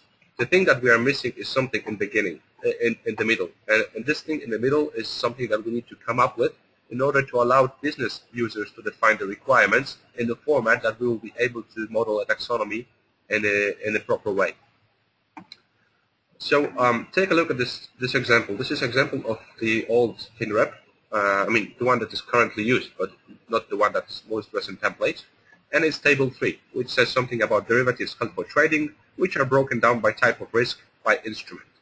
And then we have the, because it's derivatives, they can be both on assets and liability side, and they can be the notional amount, which is the amount of the derivative in general. So let's if we are, one of the possibilities how to model such template-specific information is to make it easy and fast, just to indicate that, okay, this is information, credit default swap. The swap, which is on the liability side, is table 3, row 18, column 2. And, well, we can put that and build some XML upon it, and this can be exchanged. The thing with XBRL is that we try to name what is that, not just say where it is presented. So, for example, in this position, we would say that this particular cell is financial assets held for trading. This is trading derivatives equity option. Now, what happened 2 years later? The FinRep templates got updated, and now they look like this. It means that, first of all, we have different classification of instruments. It was much wider before, and now we have only options and other. We have additional breakdown, which is market, and in fact, it split our information that was equity options into 2 pieces of information. So we need to define 2 concepts, and how to track these changes, how to indicate that, well, only one property changed. In fact, what we changed is we added 1 more breakdown there, so we didn't do that much with respect to the definition of those concepts. And also, if we went to this fast approach and we say that credit default swap is table 3, row 18, column 2, you'll see that in the new template, this is actually row 20. So this approach wouldn't work as well. So what we figure out that maybe good to do is to try to figure out all the breakdowns that these different information is detailed and decomposed in the information requirements. So only on this table and only actually on headers of rows, we can see that what we have here is we have a risk type, and according to the FinRep, the current version, and the FinRep Ref 2, which is the new version, you can see that risk type is pretty much the same, so it's not much that we can change here. Then the list of instruments was reduced, but because we had this defined as a separate breakdown, we can see what instruments that were previously required right now go into one position. So if we do any remappings to the systems, we can simply say that, well, previously we mapped to cross-currency swap, forwards, futures, IRSs. Now everything goes into other than options, and that's pretty simple. We don't have to figure out every occurrency of the liabilities and assets side. We just know that from these breakdowns we have to put this information in one place. And also we can see that one breakdown was added. So we have a market dimension right now, which is either organized or over the counter. So again, something that is easy to implement. And you will see that how the FinRep is built right now, the actual changes of IFRS 9, they affect only one of the breakdowns. Taking into account that FinRep defines approximately 20-something dimensions, changing just one breakdown is not a big thing, and especially that we really can see what is this change and what portfolios will be deleted and what will be the new portfolios. So, so this approach of breaking everything into separate decompositions allows us to, first of all, define something explicitly, because we always have to precisely say what from this particular breakdown, what member is taken, and also it makes sure that the model is consistent, and I will present that in the moment. So, so this is the aim. I'll not repeat that. And how is it built?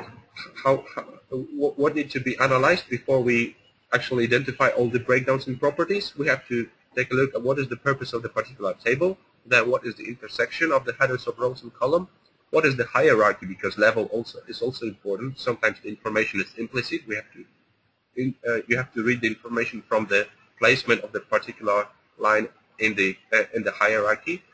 And there is also supportive documentation. We will show you that some of the information is not in the template. You have to read the guidelines in order to make sure how to appropriately input a cell in a certain value in a certain cell.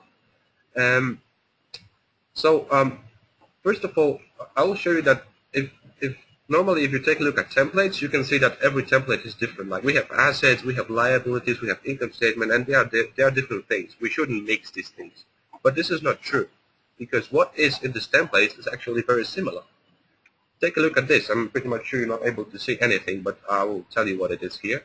We have the assets, which is the balance sheet, and on the right-hand side we have the geographical breakdown of assets. We have exactly the same classification in the balance sheet and in the geographical breakdown, but this breakdown adds one more dimension, which is the different countries or different regions. So in fact, in this table over here, we will reuse everything which is in the balance sheet. Similarly, we have information about not different portfolios, but different instruments. And this information is already at some point aggregated. So we have financial assets held for trading on the left-hand side, and then we have the breakdown of those different instruments held for trading according to the counterparties. And the same for available for sale. Next relations between table, we have table 1.1 assets, again balance sheet, and table 7 information on impairment of assets. But in the balance sheet, the main indication is that we need to analyze everything according to the portfolio. But when we talk about impairment, we don't care about portfolio. What we care about is the different instruments. So we change the point of view. We don't look at the assets from the portfolio perspective. So why do you hold this asset? But okay, but what kind of assets do you have? So it's another breakdown that we try to incorporate. So this is detail with aggregation already. Next thing, we have the same things in assets and liabilities, especially in banks. We have all the financial assets you can have on both sides. The thing is that when something is a loan, in assets you call it loan, but if it's a loan that you have taken, you call it a deposit. But it's the same thing, the same derivatives and equity instruments. It can be both sides. So as you can see, there are many links between assets and liabilities. That's why it doesn't make sense to create something separate for liabilities if most of it is exactly the same, apart from things like tangible assets, which of course tangible stuff wouldn't go into liabilities, and provisions, which is the liability kind of thing. The next is, for example, there are some tables that aggregate information from assets and liabilities. The one I showed you before, when we have the notional amount of derivatives, these cells are exactly the same values, it's just they are presented in different places. Another thing, we have actually between different natures. So we have assets, equity, and comprehensive income items, which is exactly the same, because if you have an equity and you have revaluation reserves, these reserves refer to certain types of assets. And of course, if you have these reserves, then you have to disclose them in other comprehensive income. So you have again the same link. That's why it doesn't make sense to define something new if this is actually the same thing. So there is more logic like this. This is the assets and income statement. If you have an income, then this income is probably because you sold some kind of assets, or you have an asset that provides or has some interest, etc. So you have to say that if I have an interest, then what kind of asset generated this interest? So again, you have the link between assets, the classes of assets, and the income statement, and you can analyze it in here. That you take a look at interest income according to different portfolios in table 2, but in table, if I remember correctly, 17 of FinRep, they take a look at interest income, but not according to portfolio, but according to instrument, which is again one of the breakdowns of assets. And this is exactly this what I said before. And there are a lot of rings, not only on balance sheet items, but also off balance sheet items. If you have a collateral that you obtained during the period, it will go somewhere in your assets, so you can say where it goes. So you already have the classes of assets. You just indicate that I had collateral, which went into, I don't know, property, plant, and equipment. Another thing is relations between the different templates, whether you have an income statement when you have for the period, or you have the impairment information when you have the accumulated value at a certain point of time. This is the same breakdowns. It's nothing different.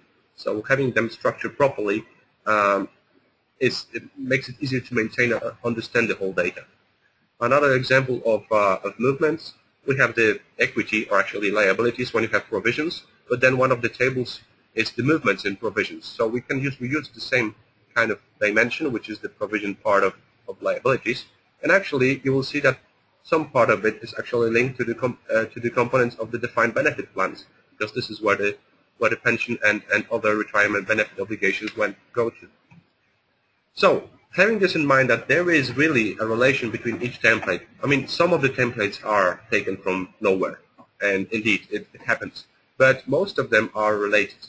And it means that we can, when we define a breakdown, we can try to apply it not only to a certain type of requested information like assets, but we can apply it to liabilities because, well, it applies to liabilities, and it applies to income, and it applies to equity because, well, it's a different point of view on the same thing. So the idea of the data point is that, well, this is a definition. I'm not sure if it's very, very good, but it tries to say what it is. We try to identify a base item and then some breakdowns. And these breakdowns consist of components. So if we assign a base item with a component of each breakdown which is applicable, then we have the explicit information about a certain cell. I will show you that in a moment on an example because definitions are always quite tricky. What is also important is that these base items, which in fact in XBRL result in primary items, not always have to be the same thing. For example, in FinRep, we have assets, liabilities, income, gain and loss expenses, and the same we have in statistics, but we have something totally different in Core. Because in Core, what is important is the exposure. An exposure could be an asset, but it can be an off-balance sheet derivative or a collateral, so it's very, very difficult to provide links between the two. But at some point of time, we'll try to figure out these as well. Right now, it's not modeled like this. We have for the first Core, so Michael will tell you later, we try to break this rule of having the primary items defined consistently across the framework because, in fact, it's very, very difficult to do that. So the definition of the primary item says that it's significantly distinctive basic financial term. So this significantly distinctive makes it not very scientific and gives you a lot of flexibility, but I'm pretty much sure it's not possible to do it in any other way. And the breakdown is either a disaggregation or a certain notion. So either we break something down by sectors or areas, or we simply say that this is a maximum exposure to creditors, and this is the carrying amount, or this is the CRD scope, or this is IFRS scope. So it's not breaking down really, it's just a different perspective. So let's take a look at the example. IFRS is defined held for trading. The general meaning of held for trading is that something, and in particular a financial instrument, was acquired or incurred principally for the purpose of selling or repurchasing in the near time.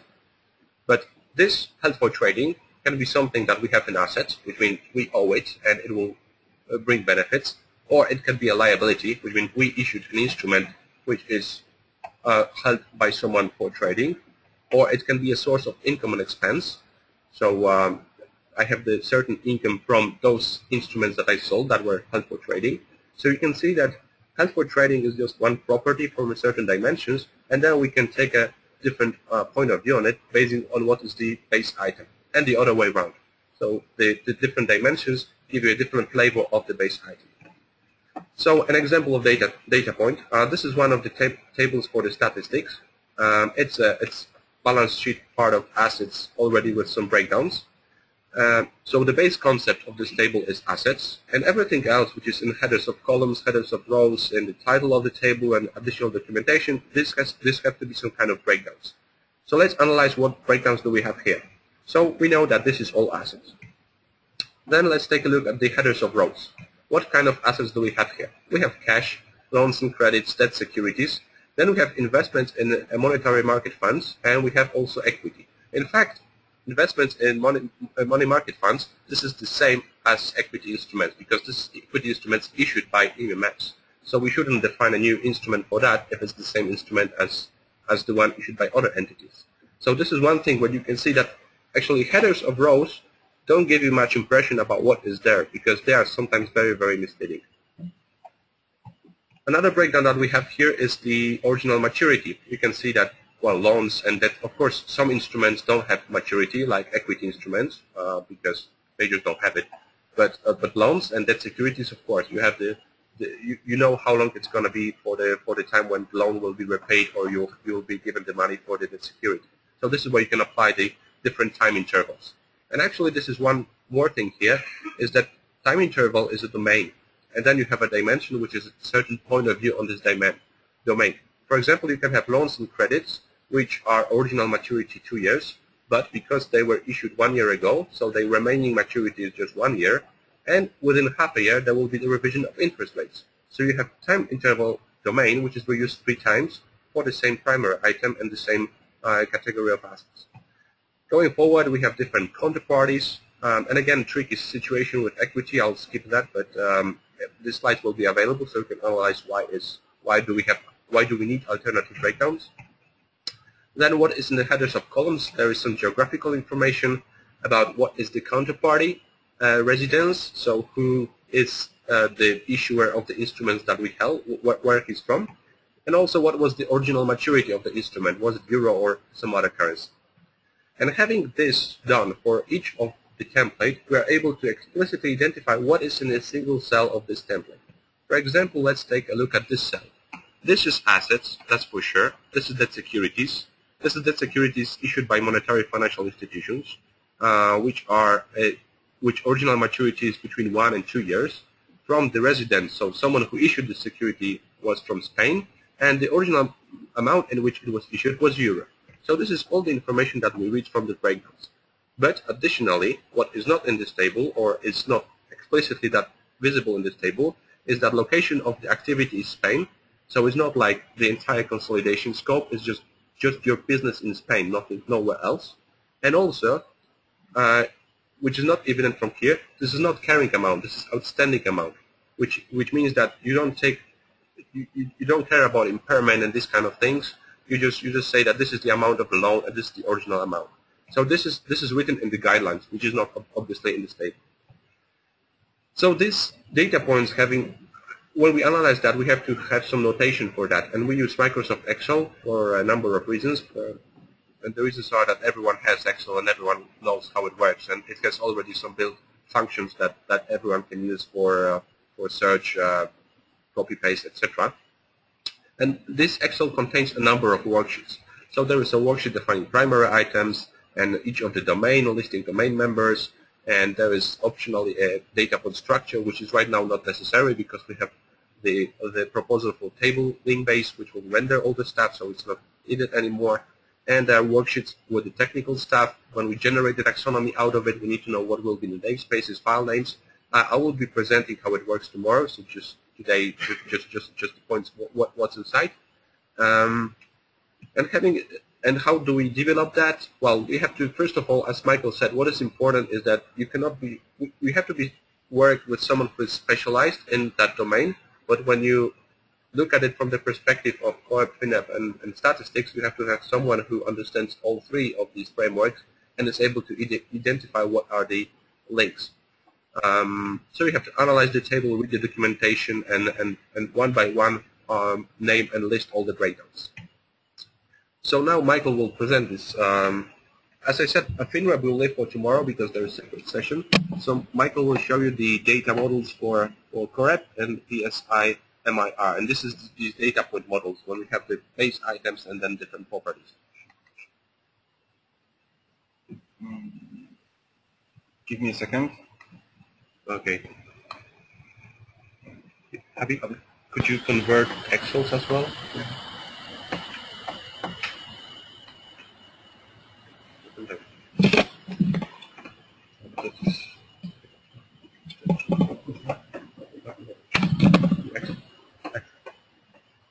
Okay, so in the meantime, do you have any questions so that we don't have to spend time after the, yes?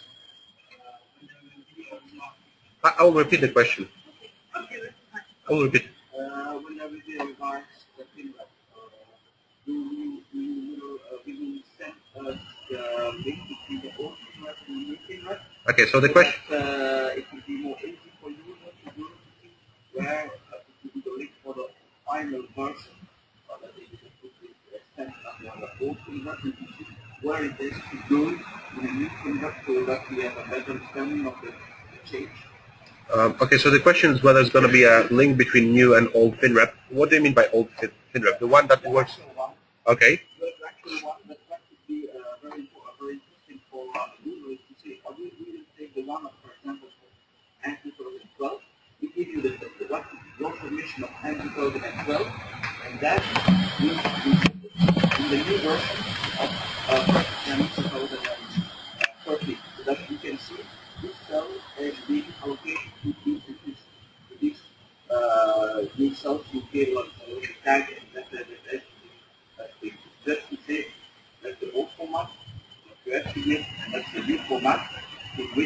the last mission that you cannot find a 7 Okay. last format is considered in the new format. As you mentioned, in your slides, huh?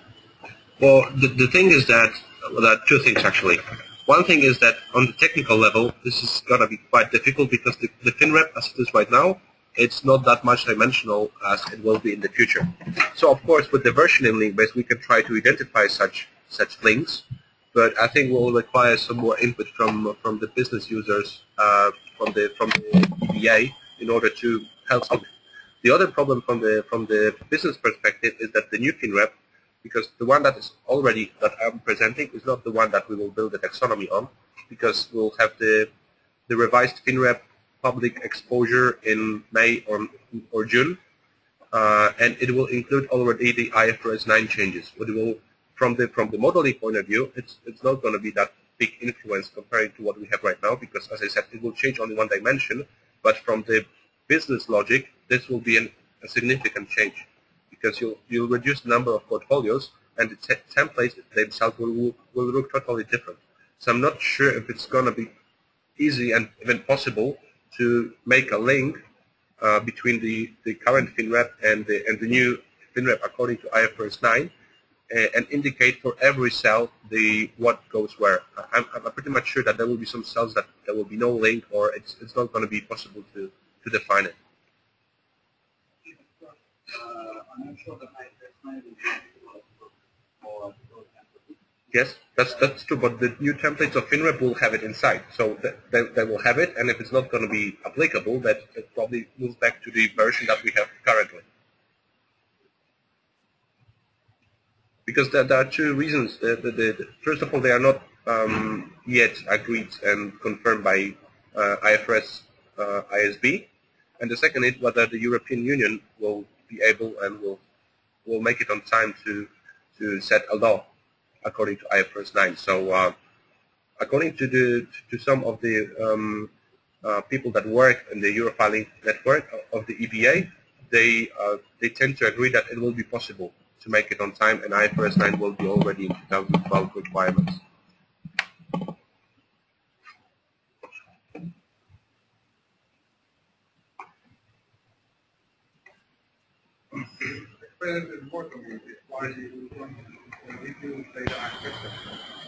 The thing is that first of all, the IFRS the new FinRep, it's the basics scope of consolidation is CRD, is not IFRS, which means that if you have subsidiaries that are not financial institutions, you will put them in one single line. You will not consolidate them fully as you should consolidate according to IFRS.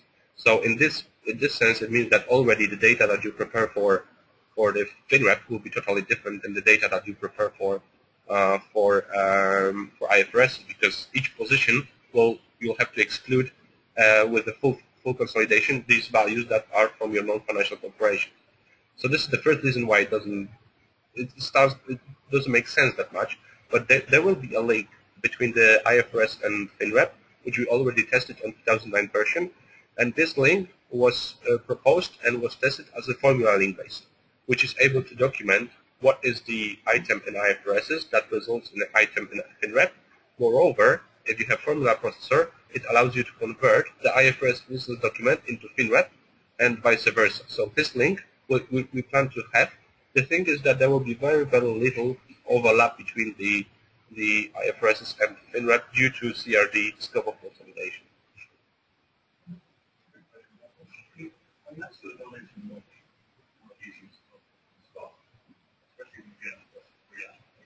Yes.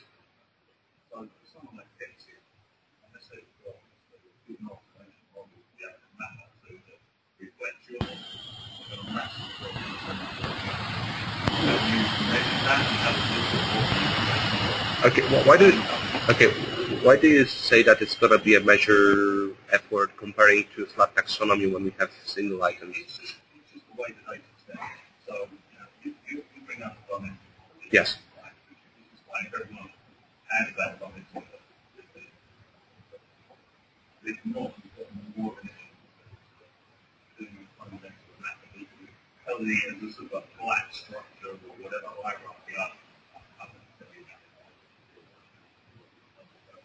companies all being many. Mhm. So mapping is where it starts.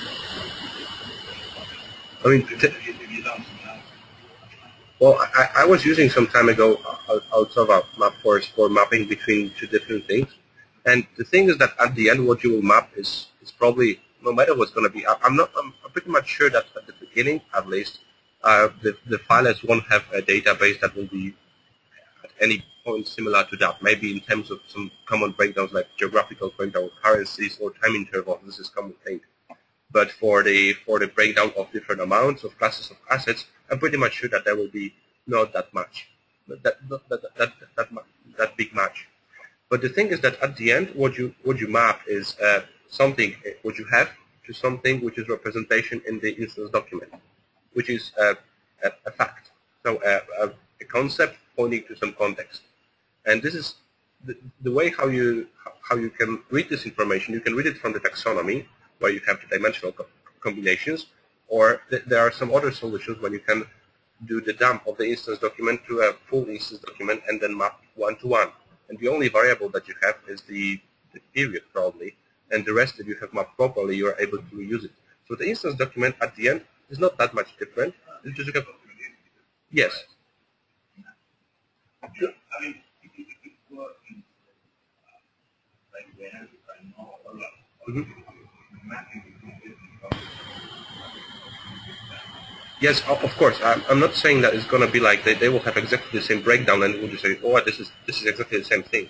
But at the end, they will be able to say that for some of the breakdowns, and for the rest, they will have to create a many-to-one mappings or many-to-many with some exclusions in the middle, maybe. But I think that it's if we have a flat taxonomy, that is also a case. So I agree. There is always yes.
you get down in quick.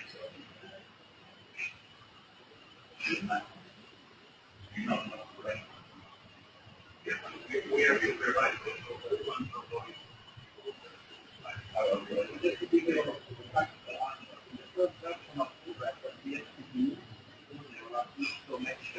Dimension, by cable, link, and by cell.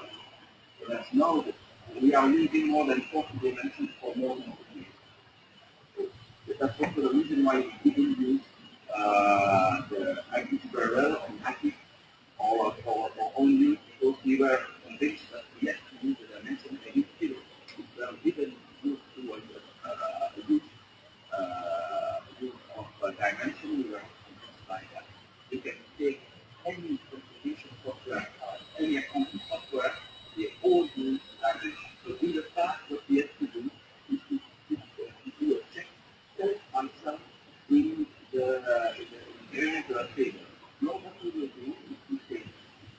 all the lines are one dimension, all the columns are one dimension. You can say it's a table of 10 lines.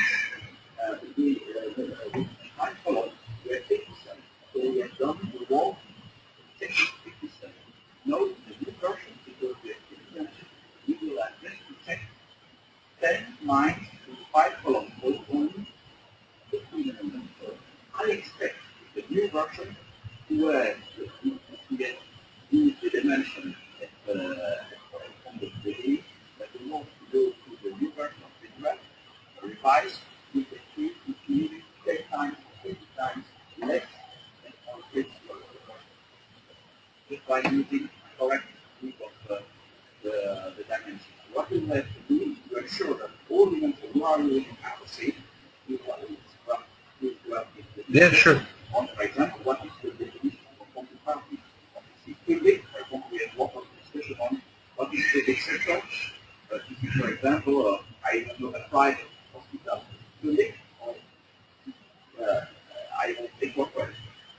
So that's the question. But when we agree, of course, we will move to your own, we will move for all, not only Finland, but also higher statement to be mine, because for, when we get that for pillar 3, we have to report that we will include Finland and IRS. So it's a big issue for us. And so by having new methodology, having a good discussion and good harmonization between the different dimensions between the regulator and the banks, of course, if we agree quite quickly, we can go and move very, very quickly. Thank you. Yes? We have to document the Yeah, it's all on Eurofiling website. The data points, all the Excels and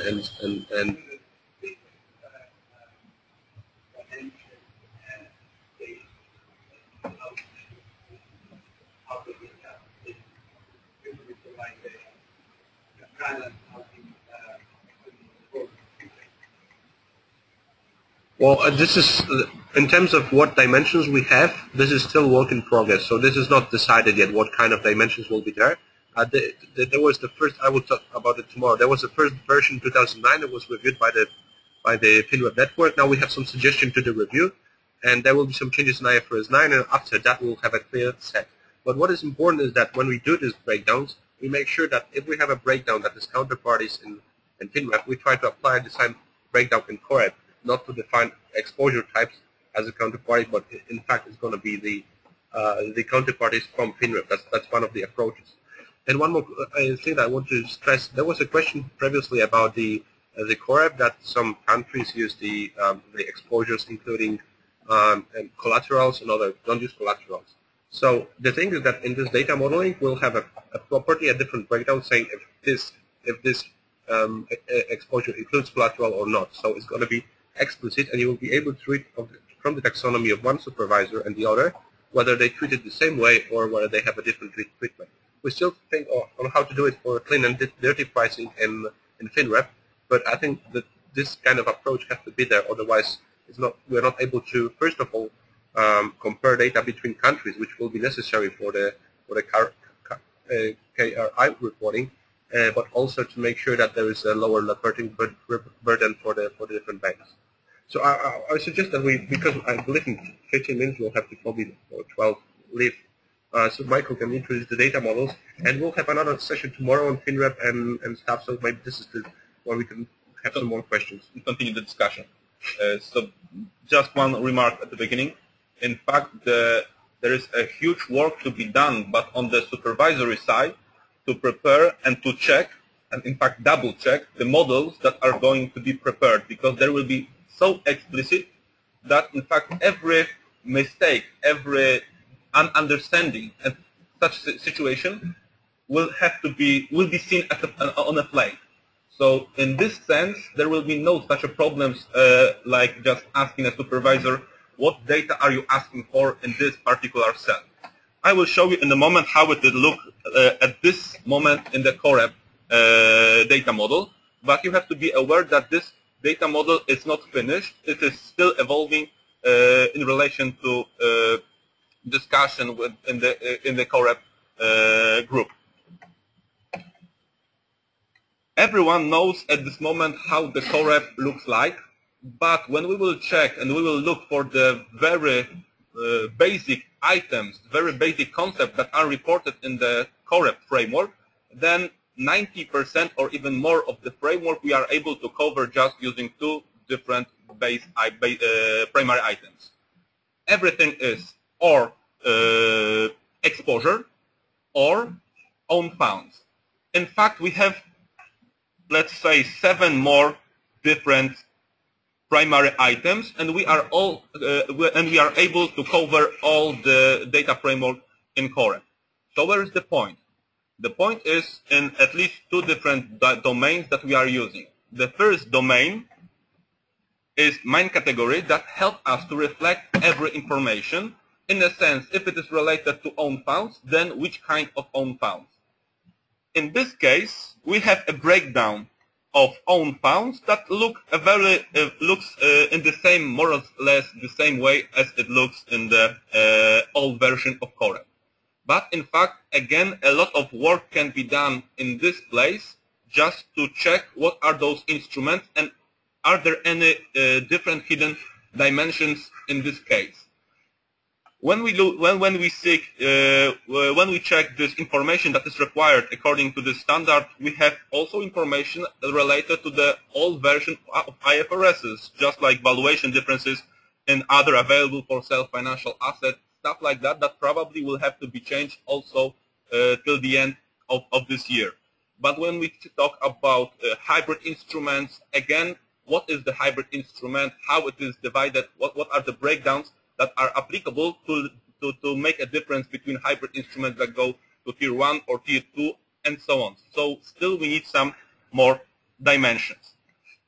Very important dimension that we use in here is capital requirement.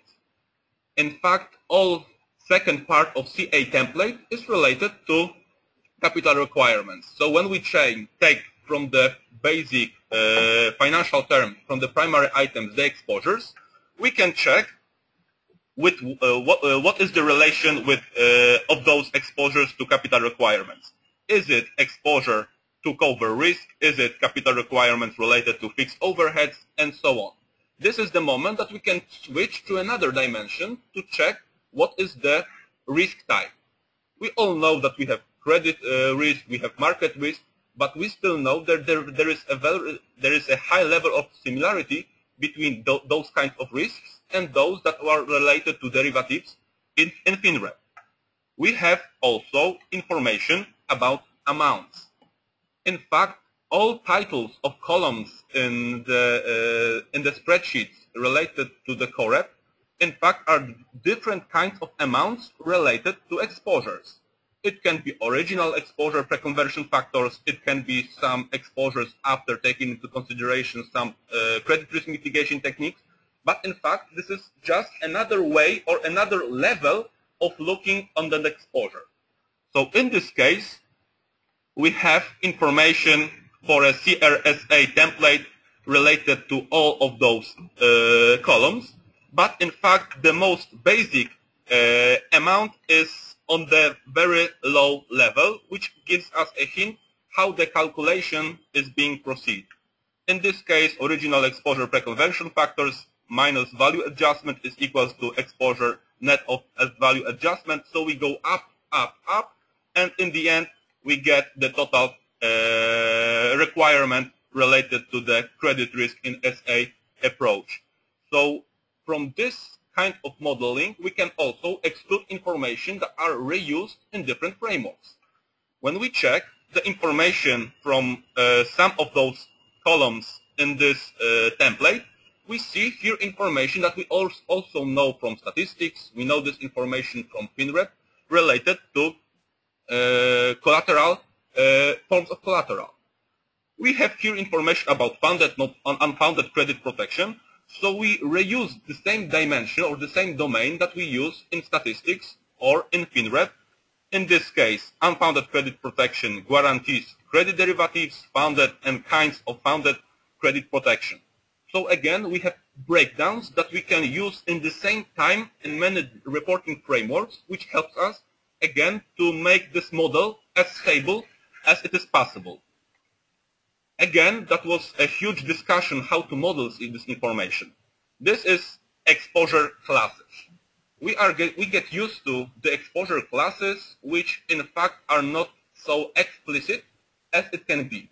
We all remember that in the some guidelines of CABC, we have information about the procedure, about the algorithm, how to treat every kind of exposure. Is it related to securitization or not? If not, then another thing that have to be analyzed. Why to put it in the separate decision tree if we can put it straight in the taxonomy? But then we will realize that the decision tree didn't get for us enough information. When we check information about exposures related to mortgage loans in the credit in the COREP, then in fact there are no all on this line. There are no just all those kinds of exposures, but only those that are not past due. If the exposure is past due, it goes somewhere else. So in fact, we again use some dimensions that are needed also from other perspectives. From the FINREP perspective, we need to have information about impairment being past due or not, also in the statistical proposals. In this case, we need to take only this information, this loans that are not past due, to analyze information about interest rates.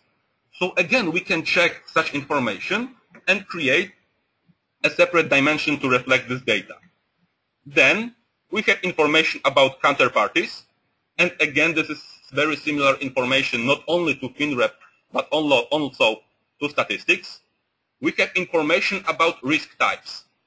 So we have information about credit risk, we have information about market risk, which we can reuse also in some other cases. We have this information about impairment, which again we reuse in the FINREP. So why not to treat it as a separate domain that is applicable in many reporting frameworks? We have information about portfolio, and what is very important at this moment is the breakdown that gives us a hint what is the approach to calculation of risk. In this case, we have a different dimension just to indicate the approach that we have chosen to calculate the credit risk requirement, the market risk requirement, and just to give you an example of something that probably will have to be changed in the nearest future. When we talk about the market risk, when we talk about trade debt instruments general risk, in fact, we use something that can be used somewhere else. Here we have information about time interval. Why do we need it in here? But there are more problems with that when we try to model such information. When we check the zone 2, the second zone, in fact, we have a mix of totally different information, not even 2, but just 3. We have information about the coupon, so maybe it should be a separate dimension, but this is not solving our problem.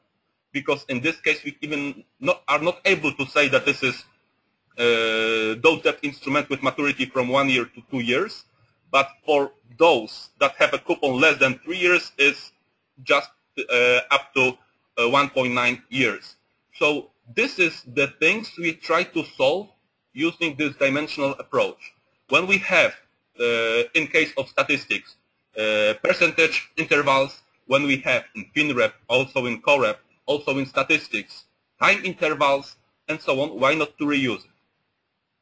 Okay, so just few last remarks. The currency, of course, we reuse it. There is no problem with that. But we also have a very specific information, in this case related to securitization. As we have heard today, there will be even 1 or even 2 additional templates to reflect this kind of exposures. But again, in the FINREP, we have some similarities related to securitization. Why not to find those similarities and to put it in the model, which will be stable as it can be? And what is even most important, even if the core rep, next version of PinRep, will not be stable, then having such an approach, we are able, in a very simple way, to introduce every possible change to this model and to build taxonomy based on that. And even this mapping procedure between such a model, which is well reflected and explicit, is simpler than just having to check multiple sources, documents, templates, and in the end having to ask supervisor itself what is in every specific cell. Thanks And a I lot. think we're finished with that because we have to leave this building. Thank you very much for presenting us this very intelligent model. And I must say, I think it enriches the template that is provided by the core PinRep network, and it's a real addition to XBRL because it shows the semantics that can be covered by XBRL. And this is also, I must admit, this could be also used as data model for other formats, but I think XBRL is good as a format to transform all the intelligence that is inside the data model into a data format. Okay, thank you very much. We are going to continue at 1 o'clock tomorrow morning. Mam jeszcze. Jeden stop.